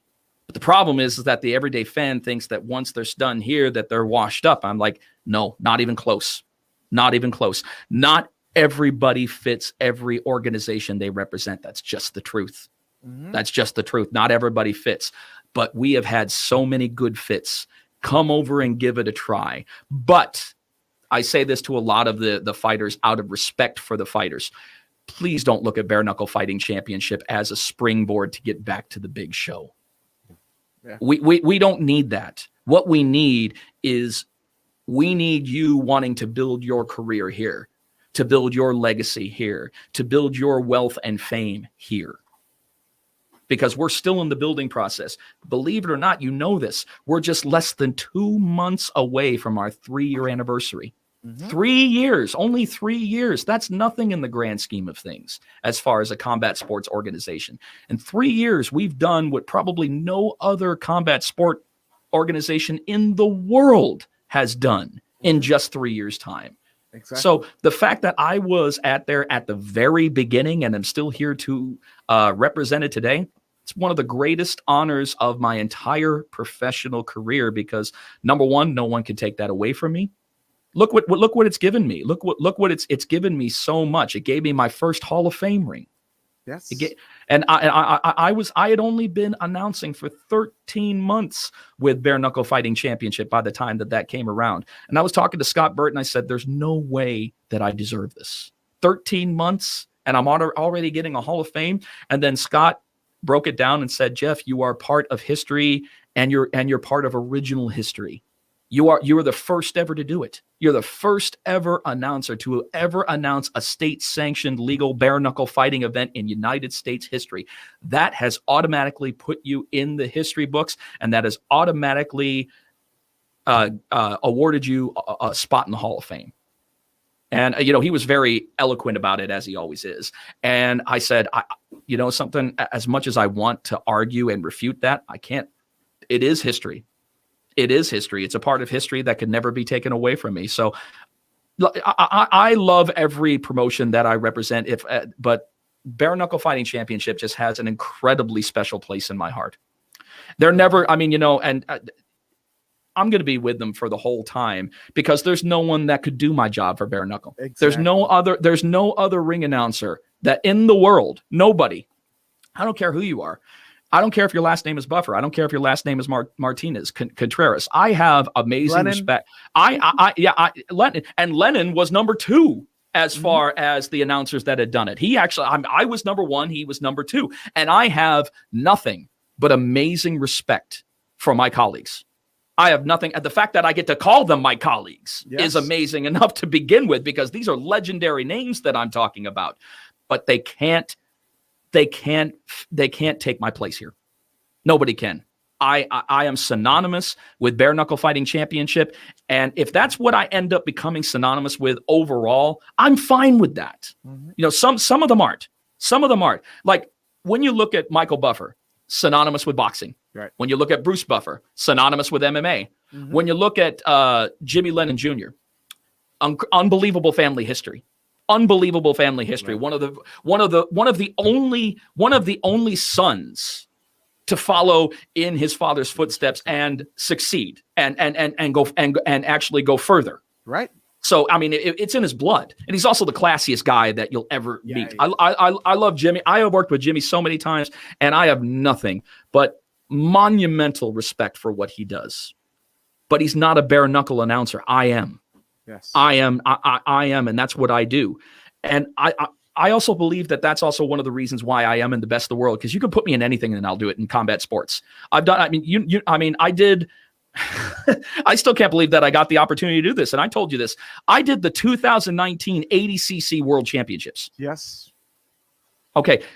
Do you know how many grappling events that I had done before I got that opportunity? About 6. Oh, 6? Wow. Okay. I have probably announced about 6 grappling events in my life that were nowhere even in the same planet, the same constellation as the magnitude of the ADCC World Championships. And I get that opportunity. The year before, because it's done every other year. It's done every 2 years. Right. So Bruce Buffer had done it before. And to get the kind of compliments after the 2019 saying, oh my God, you're the best host that we've ever had and think about that for a second. Just think about that for a second. 6 grappling events. Grappling was not was not the main part of my repertoire. It wasn't the main part of my repertoire. But that shows the kind of passion that I have when I get on the microphone for something. I've never done anything even close to that. And if you're at the ADCC World Championships, then you are with the absolute greatest grapplers that have ever existed. I was there at the crowning coronation of King Gordon Ryan. Yep. He took his rightful throne at the 2019 ADCC World Championships, and he's been on a tear ever since. Yep. Ever since. He is by far the best grappler in the world. I was there to see the first ever female grappler win the only female to ever win 4 ADCC World Championships, Gabby Garcia. Oh my God, I love her so much. She is one of my favorite. I'm gonna tell you, I have a special relationship with Gabby because she's one of those kind of athletes she kind of reminds me about Andre the Giant, not in stature, but she's a once in a lifetime athlete. Right. You don't see too many females that come along that are 6'2", 245 pounds and are shredded muscle. They're shredded fucking muscle. You very rarely see someone like that. And when you see all the passion and determination and the time that she has put in, she is the most celebrated and awarded female grappler in the history of the game. Nobody has gotten to the level that Gabby Garcia has. And just to see her have that moment at the ADCC World Championships was just incredible. And to see all these incredible athletes and all the UFC alumni that was backstage. Right. And you have UFC fighters. Dude, I saw Anderson Silva marking out. Yeah. You don't see that often, to where you see UFC legends marking out backstage because they have that much of a love and appreciation for the art. And I'm sitting here and I said, I've done 6 fucking grappling shows. How the fuck do I deserve to be here? But I did it. But I did it, and I did it better apparently than anyone else had ever done before on the ADCCs. And once again, I'm not a conceited person. You have to be confident in what you do at this level. Otherwise, you're not going to stay. If you don't stay relevant, you don't stay. Exactly. I love it. And our good brother TNT, one of the amazing gaming channels on YouTube. Shout out to TNT. Love you, my man. But is that TNT? What TNT is that? Yeah, it's a gaming channel on YouTube, which is one of my favorite. Like, he's a booking genius. Like, he can book everybody from like Jay White to, like back in the day of like Briscoe Brothers, like, and do it in video game form at Wrestle Kingdom. Like, again, that's awesome. It's amazing. So go ahead and check out TNT. Oh, I will. I'll be checking it out. I'm intrigued now. Yes, I'm intrigued now. Oh, absolutely. And the factions that he has. Oh my gosh. But obviously, speaking of factions, there have been a litany of people that have been in the Mr. Live Worldwide faction that have helped you get here. So take as long as you need. Let's get some shout outs out of the way. Well, the biggest shout out that I have will always be to my my road brother, Sean Wheelock. Sean Wheelock is one of the main reasons why I am a part of Bare Knuckle Fighting Championship. He referred me directly to David Feldman. And you have to think about someone of Sean's, of his professional, he is a guy who absolutely does not have to give you a referral. He doesn't have to refer anybody. Right. But if you get a referral, especially a glowing referral from someone of Sean's professional caliber, well, then that's that's amazing. That's amazing. And he's referred me to so many other shows. He's actually trying to get me on board with the Triller Fight Club. He's trying. Yeah, You're perfect for that. No. He referred me over to the Triller Fight Club, and I would love to represent the Triller Fight Club. I believe that I am an absolute perfect fit for the Triller Fight Club, because you have to look at the production that's going into Triller Fight Club and all of the versatile people that they're bringing in. It's so ridiculously over the top. It's delicious, and I would be a perfect addition as ring announcer of the Triller Fight Club. Now, obviously, the main events belong to Michael Buffer, as they should. Right. But as far as the rest of the show, I would be just a perfect addition to the Triller Fight Club. So if anybody out there from Triller is listening, I'm your man. I mean, there are other great announcers, but I am going to be a glove fit, which is weird. A bare knuckle fighter saying that I'm a glove fit. A bare knuckle announcer saying that he's a glove fit. But hey, I started with fighters having gloves on, and I evolved to the gloves coming off. But I can easily step back into the world to where, you're supporting the 14, 16 ounces and such. No problem there whatsoever. The upcoming, I'm really looking forward to the show coming up on April the 17th in Atlanta, Georgia, at the new Mercedes-Benz Stadium. Yes. We've got the dynamics of the fight game, of what's considered a prize fight, have so changed. Yeah. So it's interesting how they've taken a social media guru and they are turning him into a legitimate fighter. And we're going to see, he's going to get these tests. He's got his biggest test ahead of him against Ben Askren. Now we all know that Ben Askren is not synonymous with his striking. Right. He's a world-class elite wrestler. Everybody knows this, but he's still a fighter. So he's still going to present a problem to Jake Paul. But Jake Paul is hungry. He's taking this seriously. Yes, he is. Also, he's becoming one hell of a phenomenal heel. He's becoming, I love how he's approaching the heel mentality. I absolutely love how he's approaching the heel mentality. So best of luck to both of them on the main event. I mean, I'd love to be a part of this. I don't know if they've made their decision as far as the ring announcers as of yet. I know I haven't seen anybody added to the roster as of yet.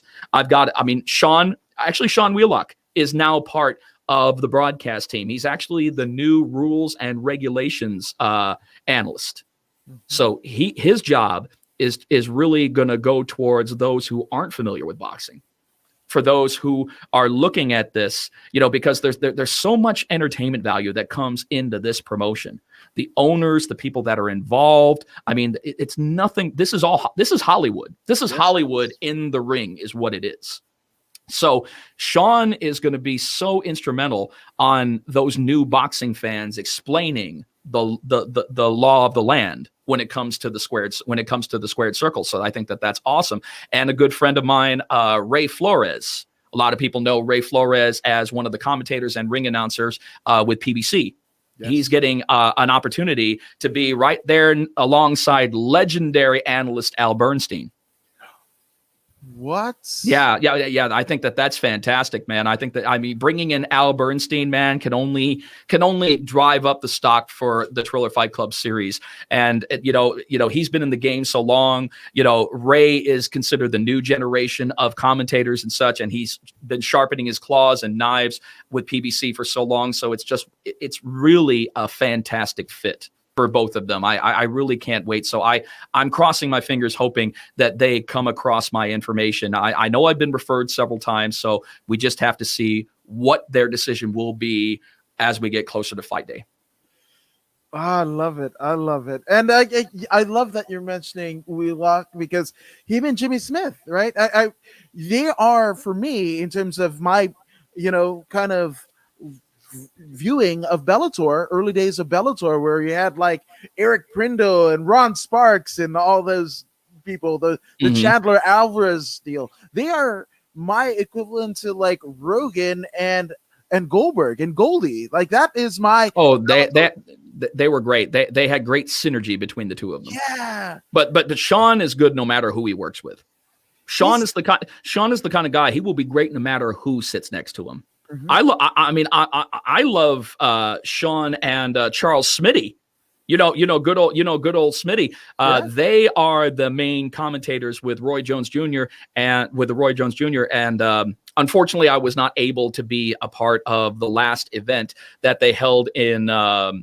I believe where was it? Oh, Los Mochis in Sinaloa. Right. Unfortunately, I was not able to be a part of that because they decided to go with Lupe Contreras, which makes a little bit more sense, at least for that, because he is a natural Spanish speaking, Spanish speaker, so that totally makes sense. But no, they're a great mix as well, because Smitty has been in the boxing business his entire life, and he has interviewed, talked to, sat down with everybody that was anybody in the world of boxing. So having his expertise alongside, in my opinion, a man who just doesn't make a mistake. Sean Wheelock is just one of those guys who doesn't make mistakes, and if he does, it's minimal enough that you never even saw it. Yep.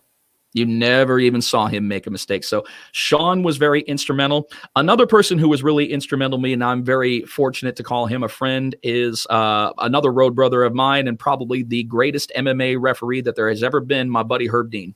Mm-hmm. Herb Dean I've been working with for the past 6 years, and he has helped me. His referral got me on with ACA. I was very fortunate to have met Herb with Road FC when they brought him in for the first time. And the first time that we met, oh, man, what a day that was, man. I met Herb Dean for the very first time at Road FC, I believe it was 27, in Shanghai, China. I got to meet him, and that was a Christmas show. It was Christmas.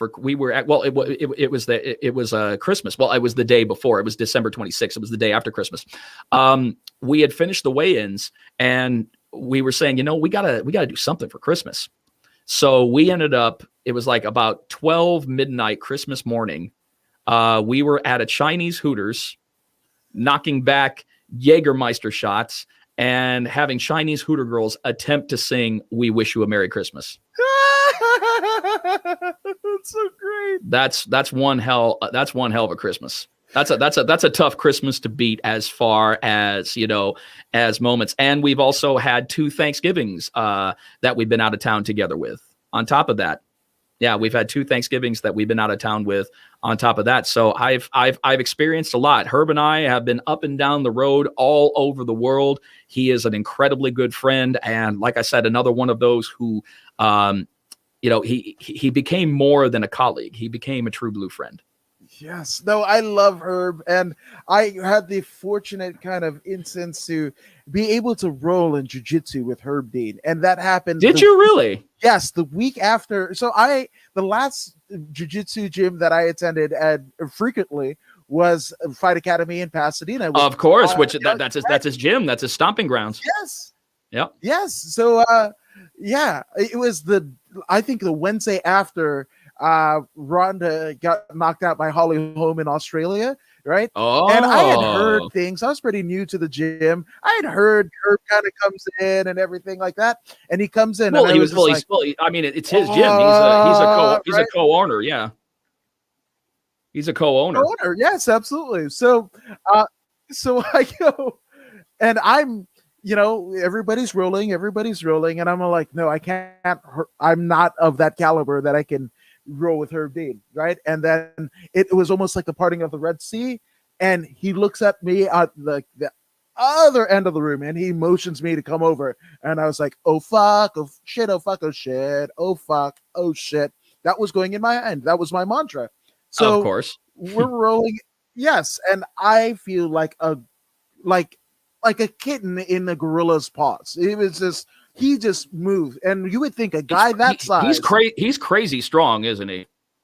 Yes, he is. Oh my gosh, he is crazy. He is crazy strong, and I have seen Herb in some incidences where it was even hard for him to break up the end of a fight. In fact, it was at Shanghai, as a matter of fact, the same show that we met at, where there was this big Chinese fighter. His name is Arigala, and he looks more like a sumo wrestler rather than a fighter. I mean, he's 400 pounds, looks like he's never worked out a day in his life. But if he hits you and he takes you down, that's it.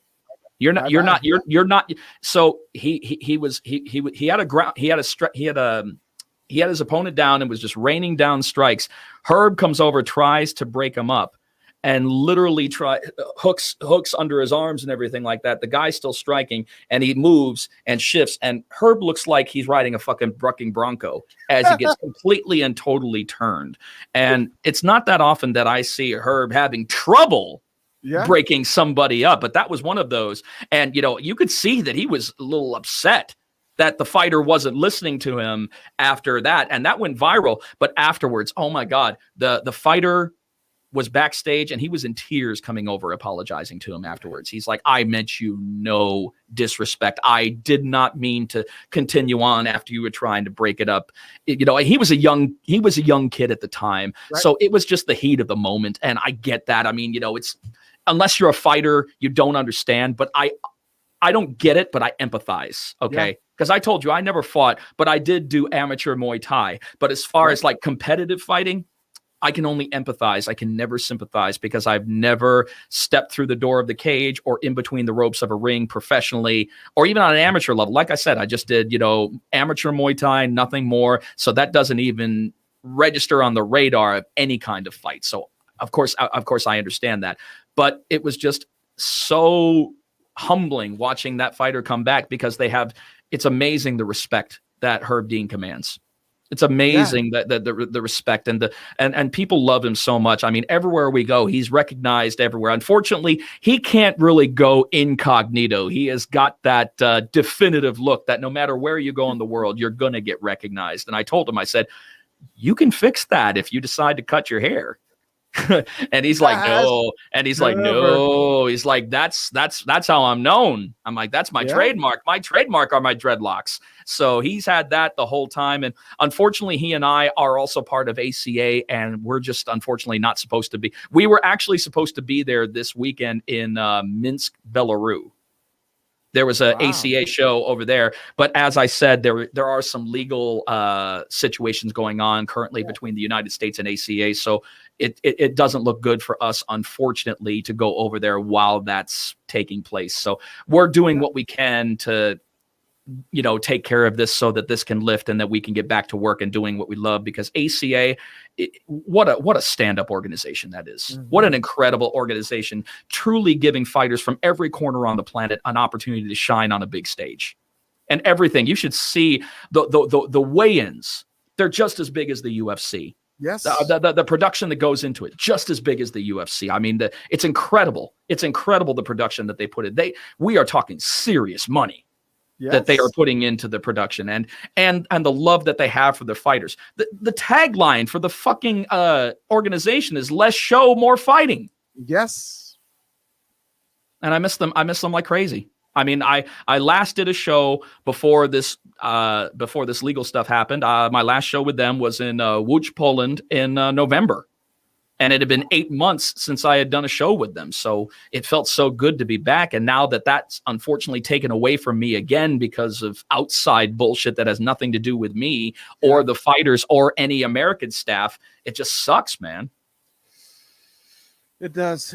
But it's those things that kind of, lead you wanting more. The distance makes the heart grow fonder. And again, we were kind of getting into your shout outs in terms of the people that have helped and brought your heart and your heart for the business along. So go for it. Well, of course, the biggest one out of all is my wife, Brandy. I mean, my awesome wife, Brandy. I mean, she is the one who never for 1 second say, stop what you're doing. Stop what you're doing. This isn't for you. No matter how hard it get, no matter how many times, how many years that she paid the bills and took care of the situation, no matter how bad it got, no matter how many months that I was laid up and not working, she didn't care. She said, this is what you were meant to do. You better do it. You absolutely better do it. So definitely my wife, Brandy, my family, everybody has been supportive. Nobody ever has told me not to do this. I've never come across a person who said, you should not be doing this. So the shout outs are endless, Adam. The shout outs are endless. There's too many people to thank. There's so many people to thank. All the promoters that took a chance on me. And of course, David Feldman. I want to give a big shout out to David Feldman because David Feldman didn't know me from Adam. No pun intended, Adam. But he took a chance on me. He took a chance on me, and I've been here ever since. And I don't see myself going anywhere away from this. This isn't something that you just do part-time with Bare Knuckle. This is a way of life. This is a way of life with Bare Knuckle Fighting Championship and the way that we're going. And I always look at the situation that we are in now. As long as we employ the right people, as long as we have the right fighters, and as long as we make the right decisions, the sky is the absolute limit for this. The sky is the absolute. We will just keep growing and growing and growing and growing as long as, again, we have the right people in place. And I believe that we have the right people in place, because I've seen so many promotions fall because either it's usually accidentally or incidentally a poison pill is introduced to the promotion. Right. And every now and then it happens. And usually it's unbeknownst of the promoter that a poison pill has been brought on to the promotion. And I'm just hoping that poison pill never finds their way to Knuckle Fighting Championship. We don't need you. We don't need you if you have an alternate agenda that isn't trying to make BKFC a household name everywhere in the world. If you have an alternate agenda, we don't fucking want you. We want nothing to do with you. Unless you want to help make this the biggest name in combat sports, which I believe it is. As of right now, everybody's talking about us. Yes. We've done pretty well through the pandemic. We did have a 4-month layoff, which is pretty good compared to a lot of the other promotions that some of them aren't even running right now. But we have been running consistently since July. Yes. Since July of last year. And I believe we're going to continue to do so. Having a show every month. Look forward to it. At one point, we're going to probably have 2 shows a month. I can't wait. I fucking can't wait. And I can't wait for Loudmouth Fisticuffs. Again, 45th episode happening tonight. So again, shit, in an hour and 4 minutes. Yes. So for those who want more of Mr. Live Worldwide, Jeff Houston, as well as Loudmouth Fisticuffs, where can they find all of it across the interwebs? Oh man, you know I don't have my handles on display, man. I have so much to talk about that. I know that I should have my handles on there. The easiest way, look for me on Instagram, Mr. Live Worldwide. I'm on Facebook. Just look for Jeff Houston. Loudmouth Fisticuffs. We try to go every week. Sometimes, unfortunately, there are weeks that either I'm busy or it's just not going to happen. But we try to bring a show every week to our fans. So we're going to be live on Facebook in just a little over an hour for Loudmouth Fisticuffs. So make sure that you check us out there. And if you haven't already subscribed to the BKTV app, what are you waiting for? What the fuck are you waiting for? BKFC.com. It is the best deal going down as far as combat sports. $10 sign-up fee and $4 a month for all the bare knuckle reckless abandon that you could possibly want. If that isn't a deal, I don't know what a deal looks like, because that's the best one right there for any kind of fights. And let me tell you something, Adam. This is the epitome of what a fight is bare knuckle fighting. This is not a bout. This is not a contest. This is the epitome of a fight. It's exactly what we've always wanted. It is the purest form of striking combat sports on planet Earth today. I think it's more pure than Lathway. Yes, and Lathway is pretty damn brutal as well. But Lathway, but Lathway, they pad up their hands more. They pad up their hands more. We don't, like I said, you've got that knuckle, and then you've got about an inch down. So all of that there's nothing covering. There's nothing covering that knuckle. Now, at certain angles, when fighters kind of angle around the ring, sometimes it does look like that there's a covering and such, but that's just at the angle that they happen to be holding or cocking their fist. But when you come and display and you see those, man, that's what you see right there. Oh, you may not see the ring. I love you, Brandy, but this is what you see, because they don't allow the rings. Right. That's what it is right there, man. That right there, this is what the fight game is all about. If you think it's too brutal, if you think it's too barbaric, dude, you don't have to subscribe. You don't have to watch. And barbaric is another thing that I want to touch on, Adam. Yes. I hate that word for bare knuckle fighting. When I think of barbarism, I think of violence against somebody's will. Right. I think of burning villages, raping women, terrible atrocities towards people who didn't ask for that kind of violence. Exactly. That's what I think of when I think of barbarism. I think, is it brutal? Oh, fuck yeah. We don't hide the brutality. We're not there to hide the brutality. We're not there to say that this isn't for the weak of heart, because it isn't. It isn't. You got to have a strong stomach. And let me ask you something, Adam. Have you been to, maybe you have, I apologize for this. I probably should have done my due diligence, but have you been, you've been to a bare knuckle fight before, yeah? Yes. Which ones did you go to? I think I went, it was not even sanctioned. This is way before BKFC. Oh, so, all right. So there it is. So there it is. So you've never been to a BKFC event before. Right. Okay. Well, the one thing that gets you the first time, especially seeing as how that I'm as close to the action as it gets without actually being a part of the fight. The one thing that gets you a little bit is that blood, not the sight of it, but the smell of it, because there is a little bit more coming your way than the average fight, than the average boxing. I mean, you still see buckets of blood being shed in boxing and MMA, but as we all know, cuts are so much more likely in bare knuckle for obvious reasons. So that took a little getting used to at the beginning, even though that I'd been around it so much up until that point. I mean, by the time 2018 rolled around, I had already been a ring announcer for 15 years. I had just never seen that many cuts in one night before. I had never seen, that consistently. And it was a lot to process at first, but now I'm completely desensitized. I'm completely desensitized to anything that takes place. I have seen people get stretched out. I've seen Anderson Silva leg breaks. I've seen people's hearts stop. I have seen the very ugly side of the fight world on display in there. So I'm completely desensitized to it now. It doesn't bother me at all. It really didn't even bother me then. It just was something additional to take in on top of the fight itself. You know what I mean? Yes.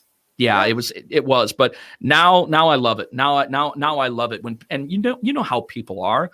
At the sight of blood, that's when things get interesting. Yes. And especially when you start to see some real color. When that crimson mass starts to come on. Oh my God. The people's hearts start beating, people start sweating, people sit. You always see somebody sit forward a little bit in their seat, like, it's just when they see that. When they see that, they're like, oh, shit's getting serious right now. All right. Let's go. So there's just a feel to bare knuckle that isn't there or aware in any other combat sport on the planet. It cannot be described. I cannot sit here and describe it to you. I can give you my perspective, but it's a perspective, not a description.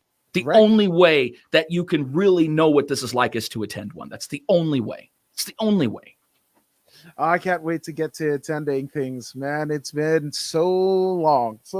But, speaking of so long, man, we've done 2 hours today. That's awesome. Yes, we have. So again, thank you. And on Twitter, he is IronLugs2011 on the Twitter machine. I got one thing to say about that, actually, if I may. Yes. That Iron Lungs, the reason that I have that as my screen name, the name Iron Lungs was actually given to me by Michael Chavello. Ooh. Michael Chavello gave me that nickname way back in the day. I think it was 2011. I used to represent a Canadian promotion on HDNet TV called Maximum Fighting Championship. Yes. A lot of people remember the Black Prince of MMA, Mark Pavlich, ran MFC. And we were at MFC 29. I believe it was at the I'm trying to think. I think it was at Caesar's Palace in Windsor, Ontario. Yes. And this was when he was working alongside Frank Trigg. Yes. Great dynamic duo. Those guys were so incredibly awesome together. And Frank was going over the rules, and then of course, Michael opens it up with a toss to me, and I figure he's just going to give me a simple toss. Okay, let's go up to the man with the iron lungs, Jeff Houston, to get us underway. and I'm standing there and I'm marking the fuck out. I'm marking the fuck out and everything. And then and he kept that going throughout the night with my tosses. And then I said, well, I guess I have my nickname with you, don't I, brother? He's like, Lungs, you are Iron Lungs moving forward. So for someone, good night, Irene, to that. Dude, this was the second time that I had worked with Michael. Only the second. And I'm already monikered with a nickname. Not too many people can actually probably say that after only working twice. And we just started. It's not like the show had finished. That was the first toss of the night. Let's go up to the man with the iron lungs. What an honor. What an honor. In fact, they just had a big show. They just had a big show on TNT the other night. Yes, very controversial and some losses we did not expect. Yeah, DJ getting KO'd, Eddie Alvarez. I couldn't believe that. Yep. No. I mean, it seems like the Americans got the D. Yeah. You know something, but it was bound to happen sooner or later. Everybody thinks that they can have this Floyd Mayweather run.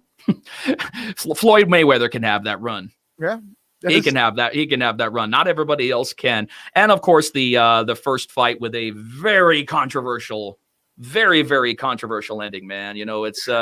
It's a shame. I was hoping that they would, at least the first fight out would be a little bit more clean, but that wasn't too clean, unfortunately. No, it was a weird situation. Yeah. Fuck, dude. I just can't thank you enough. Like, we talked wrestling. We went the whole gamut, and you to be so impeccably dressed. I feel like a slob rocking a Brody King shirt and shorts. But yeah, shout out to Brody King. But at least it's not Burger King. Yes, absolutely. And that horrid video game that they had on Xbox. But that's another story for another day. But thank you so much for joining us here, Mr. Live Worldwide. You are amazing. I'm proud to call you a friend, honored to call you a friend. Thank you. You are amazing. And I'll tell you what, we're going to get Robin Black on here sooner or later, man. I know that that's something that we talked about before, but we're going to get it on to where we have Mr. Live Worldwide, Robin Black, and Adam Woods all in the same house at the same time. Man, your head's going to explode like that guy on Scanners. Yeah. Oh, get ready for the head explosion emojis. My goodness. But also, you guys are the real MVPs because you have subscribed to the According to Woods podcast on Facebook, YouTube, and Twitch. And for those who haven't, go ahead and I warmly encourage you to go ahead and like, share, and subscribe to the According to Woods podcast on all the places that I mentioned. But I mean, Mr. Live Worldwide, you're subscribed to the podcast, aren't you? I am. Damn right, as I am with Loudmouth Fisticuffs, that you should get that on the Book of Face or Facebook, as it's commonly known to. So go ahead and check that out in less than an hour's time. And but if you don't believe me or Mr. Live Worldwide, and I don't know why you wouldn't, here's pro wrestler Zeta Zhang. Hey, this is Zeta Zhang. Make sure you subscribe to According to Woods.